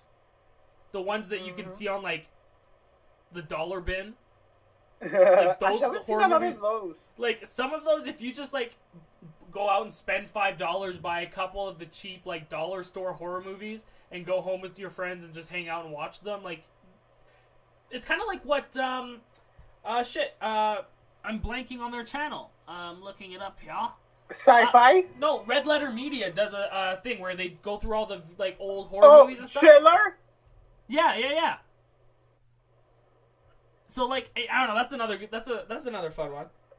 Oh, my favorite popcorn movies, Day After Tomorrow, Independence Day, Dante's Peak, Volcano, Twister, all the disaster movies. Yes. Geostorm. Geostorm was the perfect popcorn movie. Yeah, it was. I agree. Also, Kong Skull Island's a really, really good popcorn movie.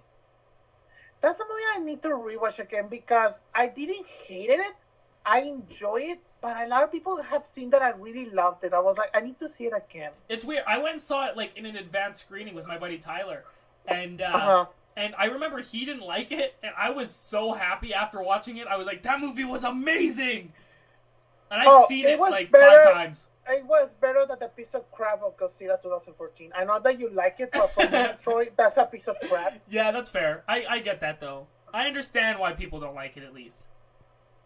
I'm excited for my boy Michael Dougherty from Krampus and Yes. Trick or Treat for the sequel. Yes. That's the only thing that I'm gonna see the sequel for. Oh, and Millie Only Bobbie because of Brown. him and 11. Yeah. Okay, here's another question. This one's again from our good friend Billy, B Buster Bill. He asks, "Do you guys want to watch The Room sometime?" I do. Yeah, sure. Let's do it. Yeah. We'll watch it. Like Troy, if you ever visit me in LA, we Yes. need to. We can do that. Buy some drinks and Yeah. we watch it drunk. Hey, I can't buy any drinks yet in LA, but you can. We just can't say that online. Maybe we shouldn't have said that. The cops are gonna try to find us now. Okay, I'm gonna go to Canada. Yeah. Okay. Perfect. Oh, Troy, we're 2 hours from Mexico. We can go to Tijuana. Oh yes. We can watch the Room in a crappy motel. Yeah. Done. We can Done. start going in part of the cartel and start selling drugs for them and do all. We can have an adventure. Have our own hangover. Ooh, that's interesting. Um, Hey, you can bring your friend George. He could be the guy that we need to find. Yeah, perfect. That's amazing. Yeah. Okay, here's another. This is actually this is going to be a hard question for me, I think. This one's from Eric Monroe on Twitter at MMKOCH200. Oh, I love Eric. Eric's great. He asks, favorite 80s film. 80s? Yeah, 80s, like 1980. Like it's hard. This is like there's so many good ones. Okay. Oh. That I have a lot of them. What was, Okay, I'm gonna say my top 5. Okay. Gremlins, Empire Strikes Back, Yeah. Ferris Bueller, Oh yeah. E.T., and Oh. Back to the Future? yes, Back to the Future. I think the one I have to pick, and it was in 1980s, and it's just because it's my favorite movie of all time. I had to say The Shining. Even though it feels more. Oh, Poltergeist. Oh, Poltergeist. Also was in the 80s. Oh, there's so many good. We could do a whole 80s. Actually, isn't there a podcast called 80s something that they go through all the 80s movies? There's so many good ones. But yeah, and talking about 80s are so hip right now. That's true. Things. Here's a good one. This is a question from our guest from last week, Nolan Dean at NolanDean27. Go check out his YouTube channel again if you guys haven't, because he just posted a Peter Pan talking about video. if we break up. Also, Nolan, he's on my list. That's fair. Yeah. He asks, if you were a soup, what kind of soup would you be? Oh. I would be a tomato soup because I have orange hair.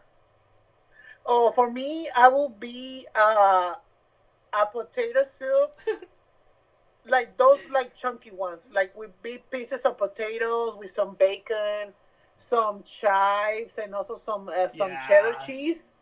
Because with me, you can get a lot of levels with me. You know that I'm very funny. I'm very opinionated. Yeah. I'm very cynical sometimes. I'm very political. Yeah. I'm very analytical. I get like over hype and over interested. Like Steven Universe. I make theories about Steven Universe, and I get so wrapped up in a children's TV show. Like I did in Gravity Falls. And so with a potato soup, you get all of those tastes. So that will be me. I will be a chunky potato soup. Yeah, I gotta think about it. I'll admit I don't like soup. I don't eat soup. I'm more of a stew guy. I like the big chunks of like meat and potatoes and shit. I just don't like the soup thing for me is not a thing I usually do. But yeah, I don't know. Let's see. Oh, here's another one from our good friend, like I said earlier, Joe. He asks, "What is best in life?" Oh. Movies. and music? For me, the best thing in life Family. is health. That's very true too. Because, for example, last year I got sick, like really sick. I was in the hospital for like a week, Oh, wow. almost 2 weeks.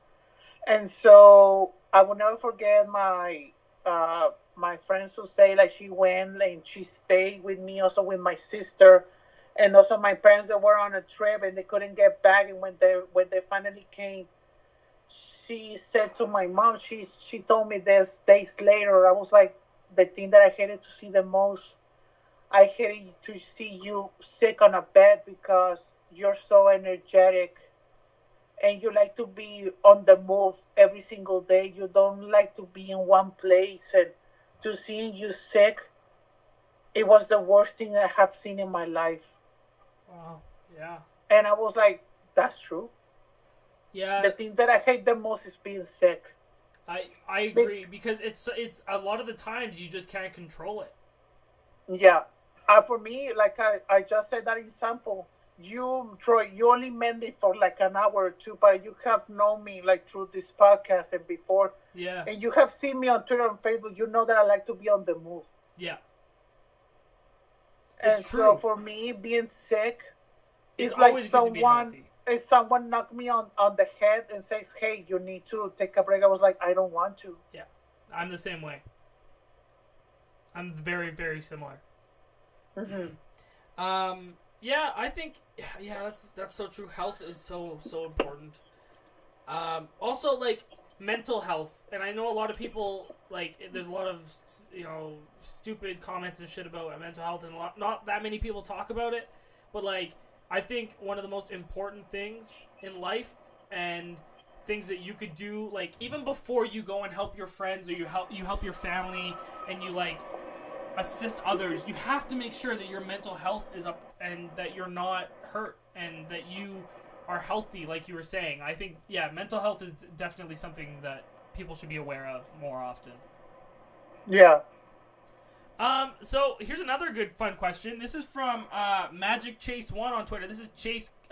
He asks, favorite Wes Anderson film.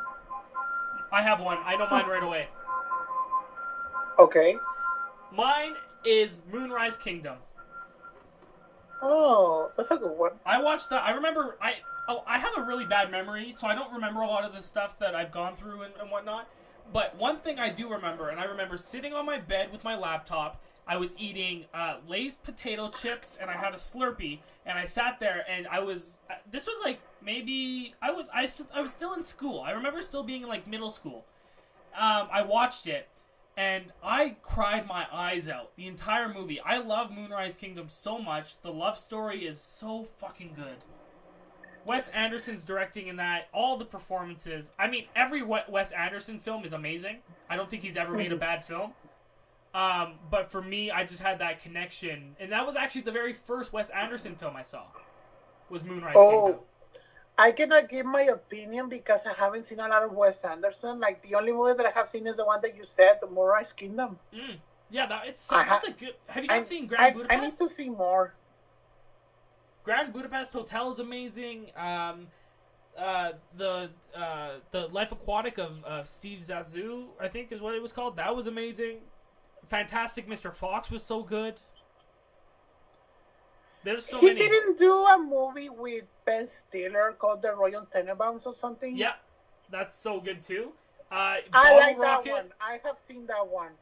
His first movie actually was with Owen Wilson and Luke Wilson. It's not a movie when they're on a train or something? Well, they've done actually a bunch. I don't remember what it was called though. I think maybe Bottle Rocket. Let me look it up. I'm curious now. Yeah. Wes. Yeah, because like I told you, I haven't seen a lot of Wes Anderson. He's getting a new movie with the dogs thing. Yeah, I don't like. I'm not excited Isle for of it. Dogs. Yeah, Isle of Dogs. Yeah. I was like, this movie looks weird, but I'm gonna see it. Yeah. So Bottle Rocket was the movie that he did with Owen Wilson and Luke Wilson, but he also did like Rushmore, which I believe is like Ken Knapsack's one of his favorite films. I have never seen that movie, and Rushmore I love is Ken, awesome. and I need to see it. Bill Murray's in it. Actually, Bill Murray's in every Wes Anderson movie, pretty much. Yeah. Yeah, that's a good question. Let me see. I think that was it that we got from Twitter. Did you have any questions, Raul? Oh, yeah. What is the first TV show that you remember watching? First TV show. The X-Men, the animated series, the Spider-Man animated series. Oh, fuck, I love it so much. The Spider-Man ones I watched a little bit more, the 90s Spider-Man TV show. What else? My dad showed me a lot of stuff. Big Brother, like I was saying before, Big Brother I've seen pretty much I've seen every season of that. I'm pretty huge into that. Heroes was one of my first TV shows that I got huge into. Yes. Yeah, I think that was it. I think those were like the big ones. Pokemon I got into as a kid with the cards, I guess, for a minute. But honestly, this is gonna sound super millennial, but my TV has been YouTube. Oh my God. And also, just to forget to our listeners, remember that Troy, he's like 15 and I'm like 40. I am not. Yeah, okay, done. I'm 15 years old now. No, and I mean, like, I know that sounds silly, but like, I grew up, like, my television was like watching Jeremy Johns talk about movies and watching like Chris Stuckman and The Schmoes and Collider and seeing AMC and fucking pretty much it and John Flickinger and like all of the guys, Red Letter Media, Screen Junkies, all of these guys. These were the people that, like, when I came home from school, I would go home, I'd geek about movies with the friends I had on Facebook, and I would just saturate myself in this content that these guys were making. And I mean, my dad definitely did show me like X-Files and stuff when I was a kid, and I watched TV, don't get me wrong, but I spent like the majority of my time, watching movie related stuff on YouTube, which is kind of cool. For me, talking about how you made me feel old, the way that you're talking about seeing YouTube and everything, that's very millennial of you. It is. For me, when I was a kid, boys and girls, I used a VHS. Hey, I had a VHS. I remember like when we had the computer was starting and my family brought home a computer. I remember all that too. Like I was born just at the last act of the 90s. So I got, I'm not that young. You're like from 98, right? 97 or 97, yeah. Yeah, so hey, I turned 20. You're the hipster millennial generation of now. Yeah, I am, but I'm also a really old man. Yeah, and so in my times, kids, because when you were born, like VHS was starting dying. Yeah, well, I remember, like, my family was like, we didn't have lots of money, so like VHSs were like, we would always go to Blockbuster and I would rent a VHS. I remember doing that like hundreds and hundreds of times. Okay, so you're not that millennial. For me, one of the first shows that I remember watching was Scooby-Doo, the original show. Yeah. Oh, and Teenage Mutant Ninja Turtles. I love that. Sorry, I just remembered. The Jetsons. Oh, yeah, Jetsons were good. The Flintstones. Never watched that. And when I was like 7, when I was starting to get interested on learning English, I saw I Dream of Jeannie, Bewitched. Then I saw Cheers. A show that one of my friends, Ken Knapsack, that he loves, Winx. It's a very underrated TV show that not a lot of people watch. It's called Winx. Winx. I don't know if I've heard of it. Tony Shalhoub is in it. Oh, wow. Before he was Monk, he was the janitor in Winx. Oh, okay, cool. Oh, also, I know this is going to sound really silly, too, for for me to say this. A couple other TV shows that now I'm remembering that I was huge into. Wizards of Waverly Place. I've seen all of those. I've seen every episode of Hannah Montana. I've seen every episode my fucking God. of Zach and Cody, and when they went on the boat with Sweet Life of Zach and Cody. I've seen all of those. I've seen That's So Raven, Phil of the Future. So you Lizzie were a McGuire. Disney Channel kid? I was. I grew up on Disney those movies. I remember watching a lot of that as well. Yeah. Oh, also SpongeBob. I watched a lot of Fairly Odd Parents. What's the other one? Jimmy Neutron. I watched a lot of that too. Fuck, I'm just remembering a bunch of shows. Oh, for me, I was more like a Cartoon Network kid. Johnny Bravo. Oh, Powerpuff yes. Girls. Yeah. Oh my God, Powerpuff Girls. That was my shit when I was little. Oh, and Dexter's Laboratory. Yeah. Oh my God. Dexter's Lab's great. Another one I should mention too, and I'm still a fan. WWE. I like the wrestling type show. I dig John Cena and The Rock and all those guys, and that's probably why I like The Rock, is because I first knew Dwayne the John. I first knew him though as a wrestler, and I saw him kind of becoming an actor. So I've seen his whole kind of progression, evolution to being the Hollywood's bitch. That's true. He's Hollywood's bitch. So, but yeah, man. We're never getting The Rock here. I'm sorry, The Rock, but I must not like you anymore. What's the other? There's talking about Nickelodeon. For me, SpongeBob, but before SpongeBob, Drake and Josh was my shit. Oh, fucking Drake and Josh, yes. Oh, I love Drake and Josh. I watched all of those too. I remember seeing every episode of Drake and Josh. Even though I didn't like the last episodes of Drake and Josh when Josh got 10 and he got really emo. Yeah. But still, I watched the whole thing. I honestly believe they're in. I bet you, like, it's not announced. I don't think it is, but I bet they're in production and pre-production right now. I bet you they're gonna return, because both of them are huge right now. Like their Twitters and everything are like they. I bet you they have to come back for a reunion. No, I would really like a Netflix Drake and Josh revival. I would and bring back Miranda Cosgrove and. Yes. I also watched iCarly. I remember watching that too. Oh, my sister was huge on iCarly. I was never a big fan, but I watched some episodes. Yeah, I remember watching that. Shit, wow. There was Even though I was so old to watch iCarly. iCarly was when I was like 16, I think. Yeah, I don't remember. I remember watching it. I don't remember when, but yeah, it was. I like that show. Yeah, I know. When iCarly was on, you were like 4 years old, maybe. No, that was. I was coherent. I knew what I thought. Jeanette the blonde girl. I forget her last name, but she was like really attractive. I had a huge crush on her when I was when I watched it. No, for me. Talking about crushes that I have when that's a good question. One that I just think about it. Tell me one of your favorite crushes of movies, TV shows, or animated shows when you were a child before you were 11. Oh,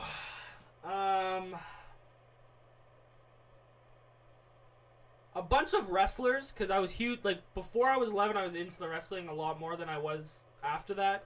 So a couple I'm of wrestlers... making a lot of theories of your WWE answers. I know one was Lita, and I ended up meeting her, and she worked with like Edge and stuff a lot. If you know wrestling, or anyone listening that does, Lita was cool. I'm just trying to think. I have more of like.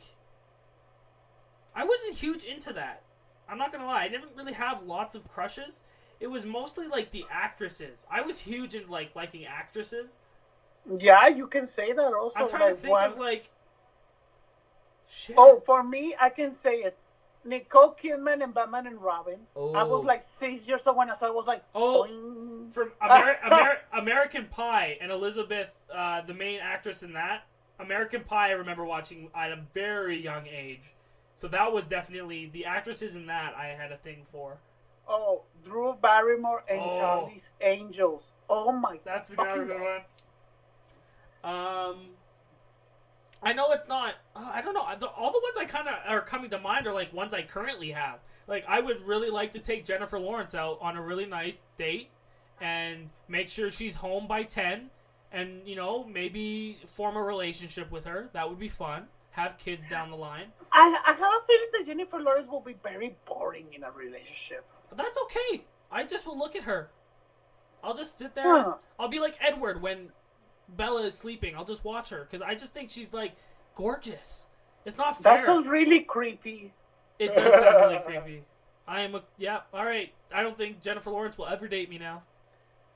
Oh, for me, a crush that I had when I was a teenager. Oh. I think I was already like 17 or 18. Emma Stone is Superbad. Yeah, that's a good one. Oh my fucking god.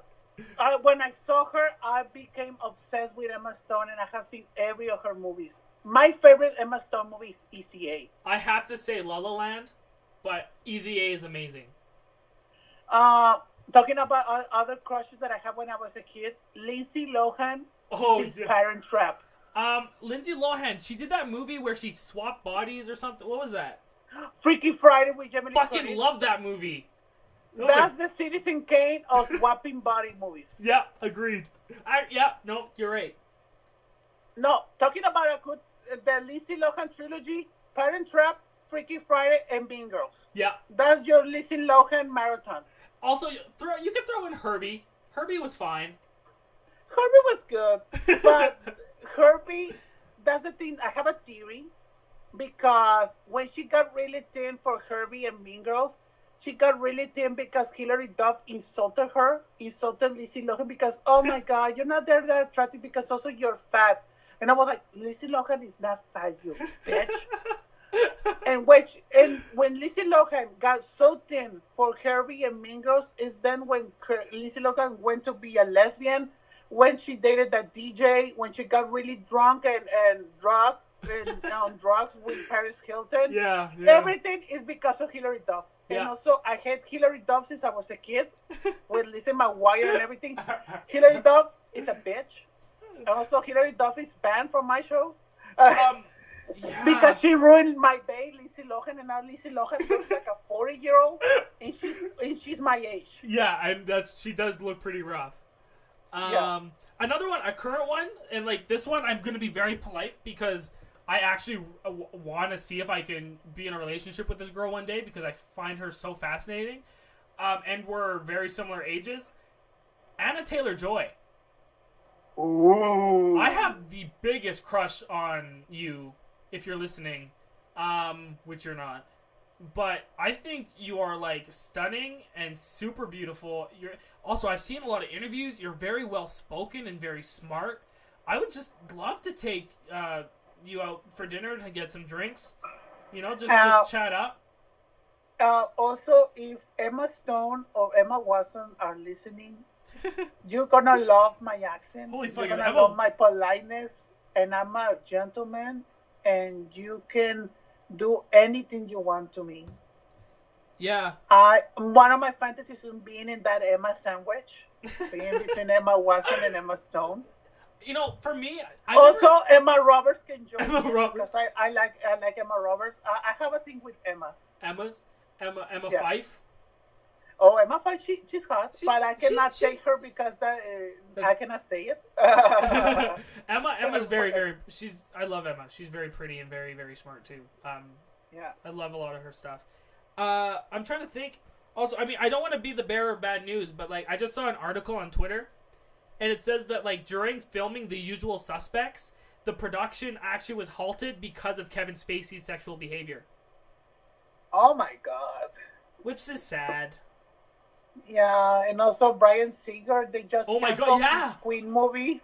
Well, I read the article that came out, if people didn't know. So yeah, Bryan Singer was making a Queen movie, and Rami with Malek, that guy from Mr. Robot. Yeah, and actually the living members of Queen, they were actually on set most of the times, making sure it's super accurate and stuff. But yeah, an article came out saying that he just left production and he has to take I don't know exactly what it is. A lot of speculation about he's had problems in the past with sexual harassment and boys and stuff like that. So I read in the article too. It was saying something like in X-Men Apocalypse, and there's another movie that he did. He left production too, so this isn't the first time he's just like disappeared. Yeah. Yeah, it's fucked. People are messed up. I think everyone should just be nice to each other. Yeah. Oh, and there will be a better place to live. Anyway, that was fun. Why don't we that was actually really fun. And just like on a rapid fire, like. Okay, do it.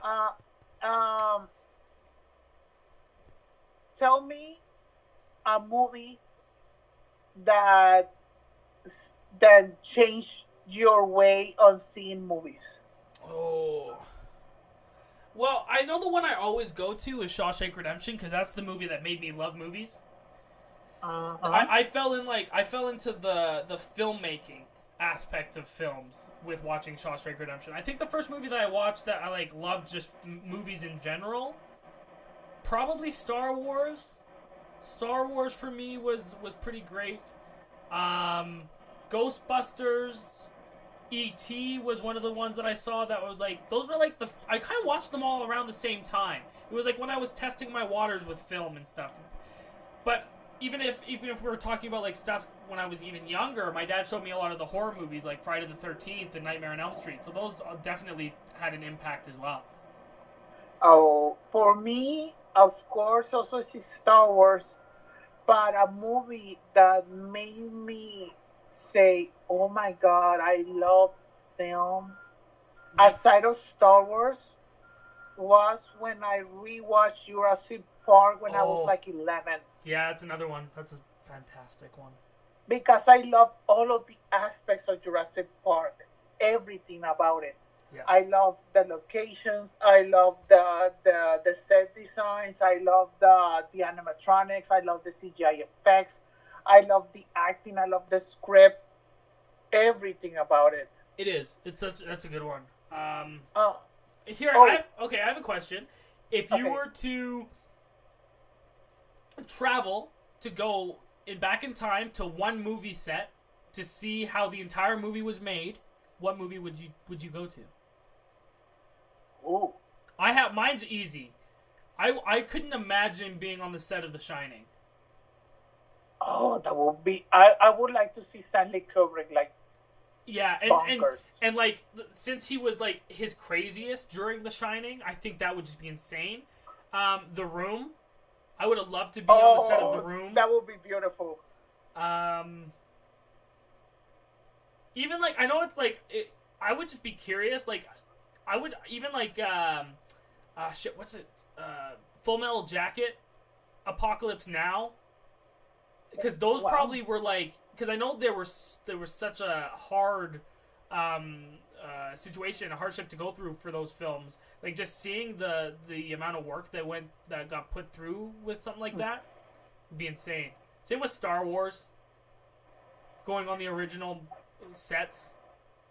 For me, I would like to see The Wizard of Oz. Oh, that would have been good. Yeah. The Wizard of Oz is one of my favorite. It's my favorite movie of all time. Raul, I have here's a little personal thing that you'll like because every time I was a little kid and like I was getting put to bed, my mom would sing to me Somewhere Over the Rainbow. Aww. When every night when I went to bed, and that was one of the first movies that my mom showed me was that. So that is a very special film for me too. Yeah, like there was a lot, like I just said in our podcast, in Nolan's podcast, it's a movie that every time that I'm depressed or like really down, and the first time that I rewatched, it was before and after I tried to kill myself when I was 13. Mm-hmm. So that's a movie that always makes me smile. It did. It also makes me cry. All the range of emotions. So I would really like to see the filming of it because I have read so many things about the filming of The Wizard of Oz. All the problems that they had, the accidents. Yeah. That the producer, Victor Fleming, was producing and directing The Wizard of Oz at the same time and Gone with the Wind. Yeah. That would have been, wow, yeah. Gone with the Wind is a fucking big production. Yeah. And like to do The Wizard of Oz and Gone with the Wind at the same time, I Yeah. would like to see that. I I'm would also like to thinking of see. like scale. It would be cool to go Yeah. to like Gladiator or like something that had a whole bunch of like soldiers Oh, and Ben stuff. Hur. Oh, that would have been oh my god, Ben Hur, yeah. The original Planet of the Apes. Oh my God. For me, talking about a movie that I would like to see the filming, and also meeting one of my, even though I know that he was a bad person, but I don't care. He's one of my favorite directors, Alfred Hitchcock. I would like to see the Psycho. Psycho. Same with like Uh, Rear Window, the set that he built. uh-huh. Like with oh my god, any of Hitchcock's films I would love to go to. I would like to see the making of Scream because I love Oh, Wes Craven so much. what about like Reservoir Dogs, Tarantino's first film? I need to see that. There's a lot of Tarantino that I haven't seen. Oh my goodness, yeah, you I have to. have only seen Pulp Fiction, Kill Bill Volume 1 and 2, and Django. Okay, yeah, you I gotta haven't watch. seen the other ones. Actually, Reservoir Dogs is my favorite Tarantino film, so you have to see it. Oh, my It's like favorite one so far, the ones that I have seen is Django. Django's amazing. Inglorious Bastards is also amazing. Hitler dies That's in a it. It's movie that I amazing. need to see. And also, my friend Sam Levine is in that one, so I need Yeah, to see Sam it. Levine. Shit, yeah, I don't know. Another one that I would really like to see the filming is Oh, I got a good one. Poltergeist. Yeah, I have a because to see how much Spielberg actually did. Oh, Joss. But yeah, I'm just I would like to know the answer of that question. If really Steven Spielberg directed Yeah. Poltergeist. That's why Yeah. I want to be there. another one that I'm picking, which I think this would be like my top 5 actually. Fan Four Stick. Oh my fucking love! Yes. Right? Could you imagine walking on that set and seeing the disaster? I would like to be like Dan says, like Dan Murrow, another friend. I Yeah. would like to be a fly in that set. Yeah. Shit. Oh my love! I would love to know everything about Fan Four Stick. Yeah. No, That's the Disaster Artist sequel that we're gonna get in like 10 years. I hope so. Imagine, what's the name of the guy, Miles Teller, Yeah. making a novel of the making of the Fan Four Stick. Miles Teller, that's an actor who like I like, but he's always kind of rubbed me the wrong way. There's something about him that he seems like he's kind of an asshole. Oh yeah, he's an asshole, but he's a likable asshole. That's true. That's true. I loved him in Whiplash. That's one of my favorite movies. That's a movie Oh. that changed my life. Miles Teller, I like Whiplash and the movie that he did with the girl with Divergent, but they're not in Divergent. Yeah, the love story one. That's a very good one. Yeah, Spectacular Now. that's a good one. That one. That's a good one. And he did another movie recently that I really like. With The firefighter one, right? no, I didn't like. I didn't saw that one. I'm just trying to think what else he was in. Thank you for your service, suck. But there was another movie that he did recently that I really like What him was in. my- I oh, forgot yeah, what it is. The one I'm thinking of, he did that one that was done by the guys who did Hangover. That was a good one. Him and Jonah Hill. I think it's that one. Yeah, that one. That's a The good one movie. That they sell weapons. Yes, yeah, that's a good one. I like that. That's the last Miles Teller good movie that I saw. That was a really good one. I like that one a lot, actually. I should watch that again. What is that movie called? Something Dogs? Shit. Gone Dogs or something? I forgot the name of that movie. I'll look it up. Okay. This is a good question that I always make fun of. If you have seen Lost, remember when in season 5 when they're stuck in the 70s Yeah. and Sawyer sees Hurley writing something on a notebook. War Dogs. And he says what? He says he's writing The Empire Strikes Back and he's gonna send his script before George Lucas puts out his script for filming. Yeah. If you had the chance To read, to like, go back in time and rewrite something that you already know to get you the credit and go back in the present of being rich, what would you write? I would do Harry Potter. yeah, that's a good one. Shit. This is a good question. What movie would Also, the implications that we're ruining a career, someone's career. I'm putting that aside. I'm greedy. Yeah. Let me think. A movie I would want to make. I'm gonna. This might be controversial too because I don't think a lot of people would pick this. I would do the Human Centipede 2. Interesting. Because I love the fact that everyone hates that movie, yet it's like literally one of the best horror movies of all time, I think. So I think that's just a personal one. I like the second one over the first one. Mm-hmm. Also, even though they're equally disgusting, but the second one was like an art house film. Yes, and I love that. Also, that movie we were talking about was War Dogs. That one, thank you. But yeah, no, dude, that was. I kind of want to. We could probably bypass box office predictions because nothing really is coming out. Do you know? Yeah. Another question, another question that you have. I'm trying to think. I did think of what was the one I was just thinking of. I think I lost it. Oh, I have one before I forget. Okay. The movie. And I know that you and I were horror fans, and sometimes in a lot of horror movies we don't get scared. Never. But a movie that got near or really scared you. Okay, I have two. I posted this on Twitter this week too. There's only been ever in my life 2 movies where I've been scared. The first one was Blair Witch, the original. Ooh. That entire movie scared the shit out of me. The ending with him looking in the corner, just everything about that movie is terrifying, and I love it so much. But I was little. The most recent movie that were to scare me, and it's one scene, and it's the scene in It Follows when the big tall dude comes under the door into the bedroom. Yeah. That scene, when I was in theaters, it was the first time my stomach dropped to the floor, I felt butterflies, and I felt sick. Like, I couldn't, like, I don't know, I couldn't explain it. I just felt so terrified in that moment. So those are the 2. It Follows and Blair Witch. Scare me, and It Follows, for me, talking about a scene that scare me, is always a scene that I always said, when the thing starts to attack the kids in the beach. Yeah. That scene scared the crap out of me. Also, the scene when she's in the college, and you seeing that guy walking through the window from afar. That scene scared the crap out of me. Yeah, when she's in school. Oh, good. That movie's so good. I want to watch that one again too. When I was a kid, Poltergeist. It scared me more. It scared me more than The Exorcist and The Omen.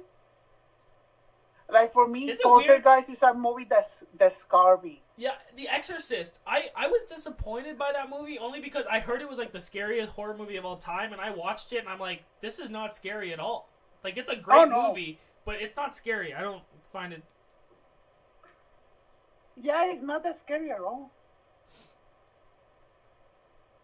But yeah, I saw it when I was like 11, and me and my sister were so calm. We were laughing in some moments, like we didn't get scared at all.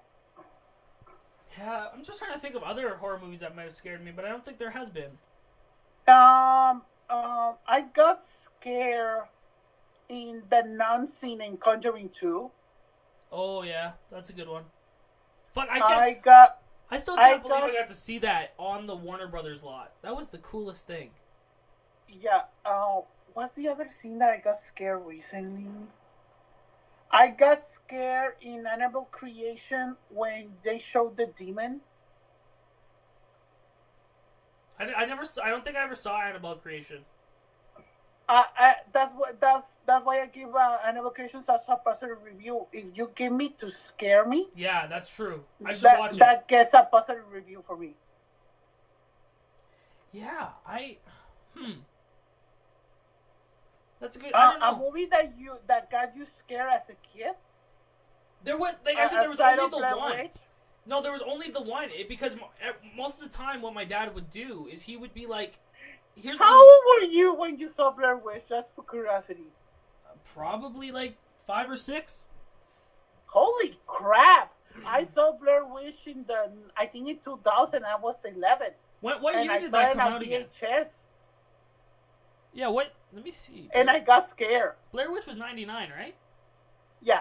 I saw it a year later. Yeah, so I saw it probably like 2002, 2003. Wow, you were very little to see the Blair Witch Project. But that was the thing. What my dad would do is he would show me the horror movie, but then he would show me the behind the scenes filmmaking aspects of it. So like I would see Robert Englund getting into the Freddy Krueger makeup, and I would watch all of he would show me that to say like, look, these are what people can make. So I think that's probably why I love movies so much as well. Yeah, that's true. Like for me, when my parents got me the Star Wars trilogy on VHS, there was a behind the scenes in all of all the VHS. That's also when I started to get interested in the filmmaking aspect because I saw everything about it. Yeah. Also, years later, when my father got me the trilogy on DVD, seeing the Empire of Dreams documentary, that's one of my favorite documentaries. Yeah, I'm trying. There was the documentary that I saw just recently that was incredible that I kind of want to mention. I just gotta look it up again. Another movie that I remember that scared the crap out of me, Dark Skies, with the girl from Felicity. Dark Skies. I'm gonna look. Because I think I haven't mentioned it on the podcast. One of my biggest fears is aliens. Carrie Russell? In real life. Yeah. Carrie, J.K. Simmons. The final scene in Dark Skies scared the crap out of me. I didn't sleep. Wow. That was the first time seeing a movie that it kept me awake. Because one of my biggest fears is aliens. Yeah. And that movie for me was realistic. I've never seen it, so I'll have to watch it. And also another movie talking about a movie that's also scared the crap out of me, The Fourth Kind with Mila Jovovich. Oh yeah, that's a good one. That's another alien type of movie. And I have heard that there's an alien movie, I think it's called Fire in the Sky. That I have seen part of the scene in Instagram of how they're attacking that guy. Mm-hmm. They try to get him a needle through his eye and everything. Oh wow. And I was like, I think that this movie's gonna scare the crap out of me. That's why I haven't seen it yet. Talking about aliens, a movie that scared me as a kid was definitely Signs. Oh yeah, Signs scared the crap out of me also. That was a very, very impactful. Because I grew up on a lot of Shyamalan stuff too, so even the Sixth Sense, that was pretty creepy. Not scary, but creepy. Before Split, Signs was my favorite M. Night Shyamalan movie. Yeah, Signs is still up there for me. I think. I would say my top two are Split and Signs. That's my same too. I do have Split, Signs, and Unbreakable. Mine are Split, Signs, and The Village. Yeah. I know a lot of people didn't like The Village because they didn't know what it was, but I saw that movie. I had no idea. So to me, it was like that twist at the end was like, oh my fucking god! That was the coolest thing because I wasn't expecting it to be to me it was like a love story, which was cool. But yeah, this is a good one. Favorite director that is not American. Not American? Yeah. Robert Rodriguez. Ooh, good one. Your dad? Yes. Who else? I'm so mad that my dad didn't put me on the Spy Kids trilogy. Yeah, he should have. Spy Kids, by the way, that's another movie I watched when I was a kid. My imaginary dad, he's an asshole. I wanted to be in Spy Kids.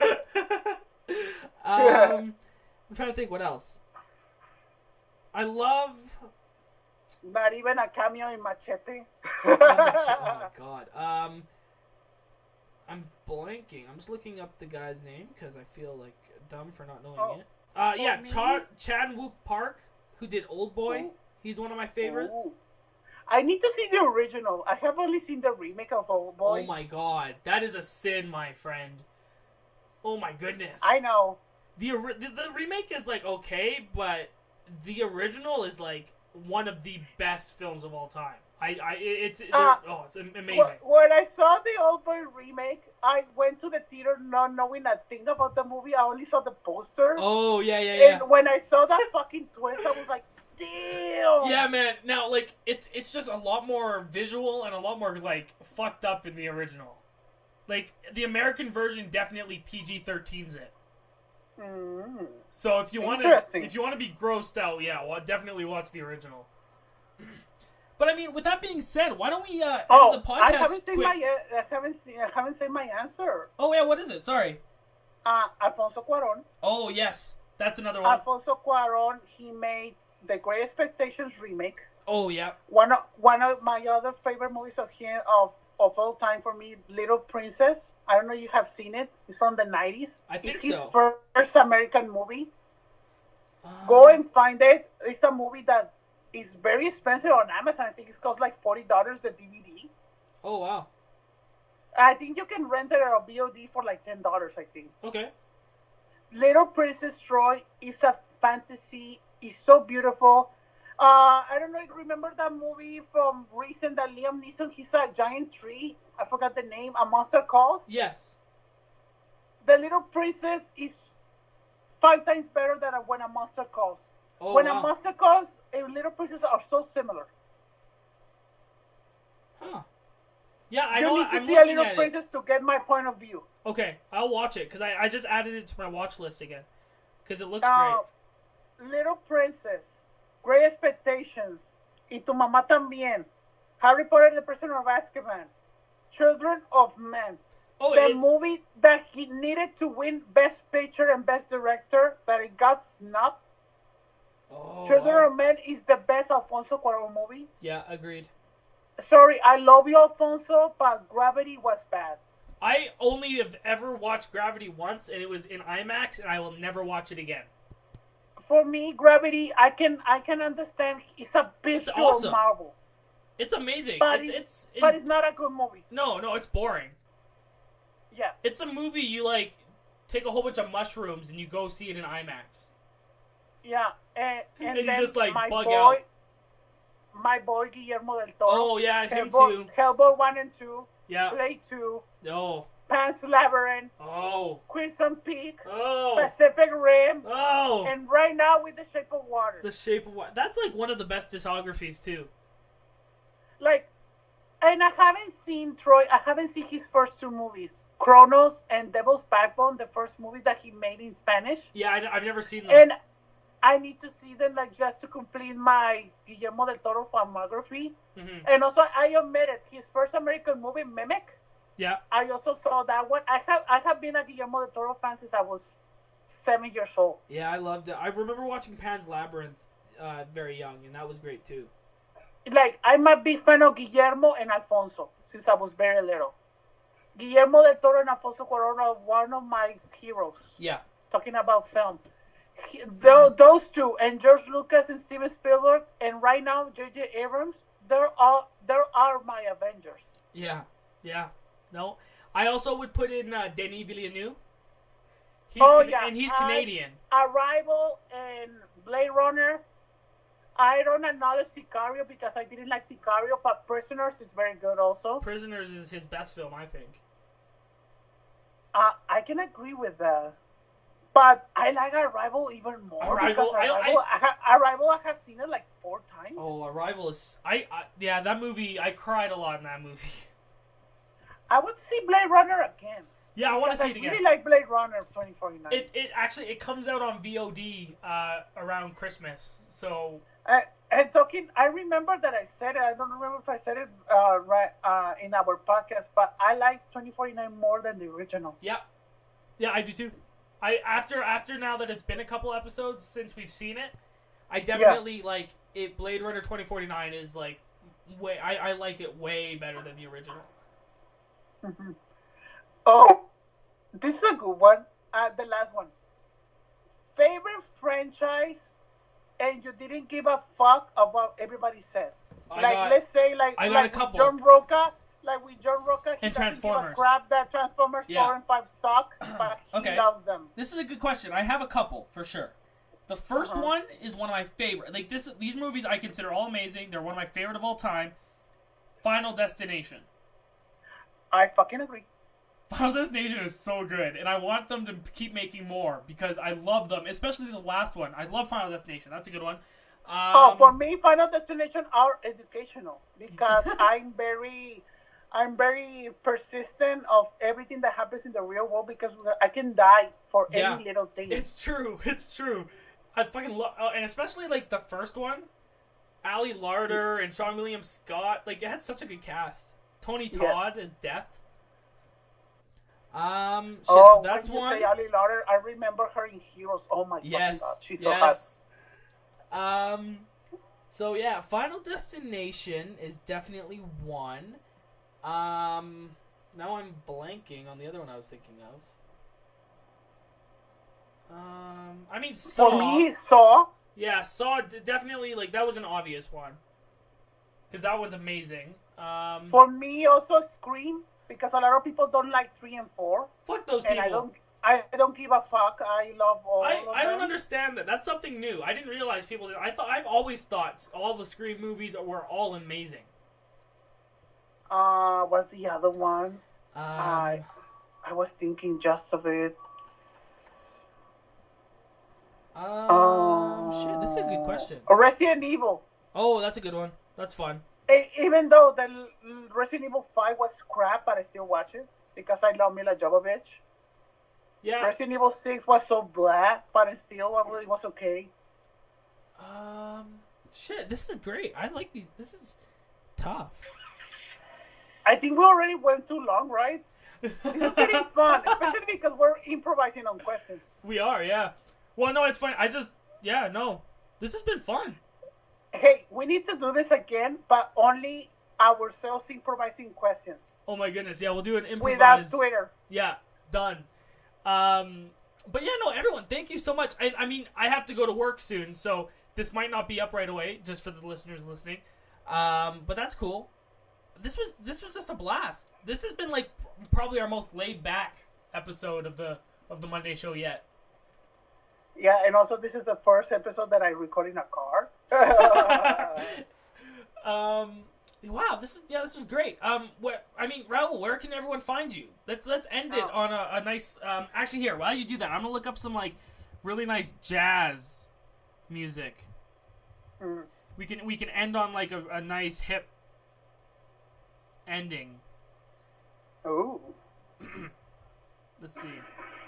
Oh, I'm on the YouTube video. You know the trailer for that new Anton Yelchin, Anna Taylor-Joy movie? That looks so good. I haven't seen the new trailer.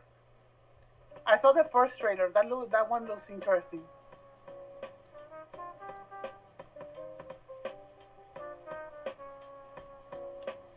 There we go. Some jazz, some hip hop. Raul, where can everyone find you? Oh, you can find me. I'm gonna try to do it like a radio voice, smooth jazz voice. You can find me at Raul Vader RDC, and you wanna go find out some things of sexy movie times. You can go to the Tough channel that I produce, and also the Offshade channel. And you want to get personal with me to know more about my sexy movie opinions? Go to Raul Vader RDC. And what about you, Troy, my sexy companion? Ooh. You can find me everywhere at TROYLOXTON. Troy Loxton is my name, and I have a great game. You can find me there, doing everything. I love you. I want you to touch my chest hair. Have a great night. Yes.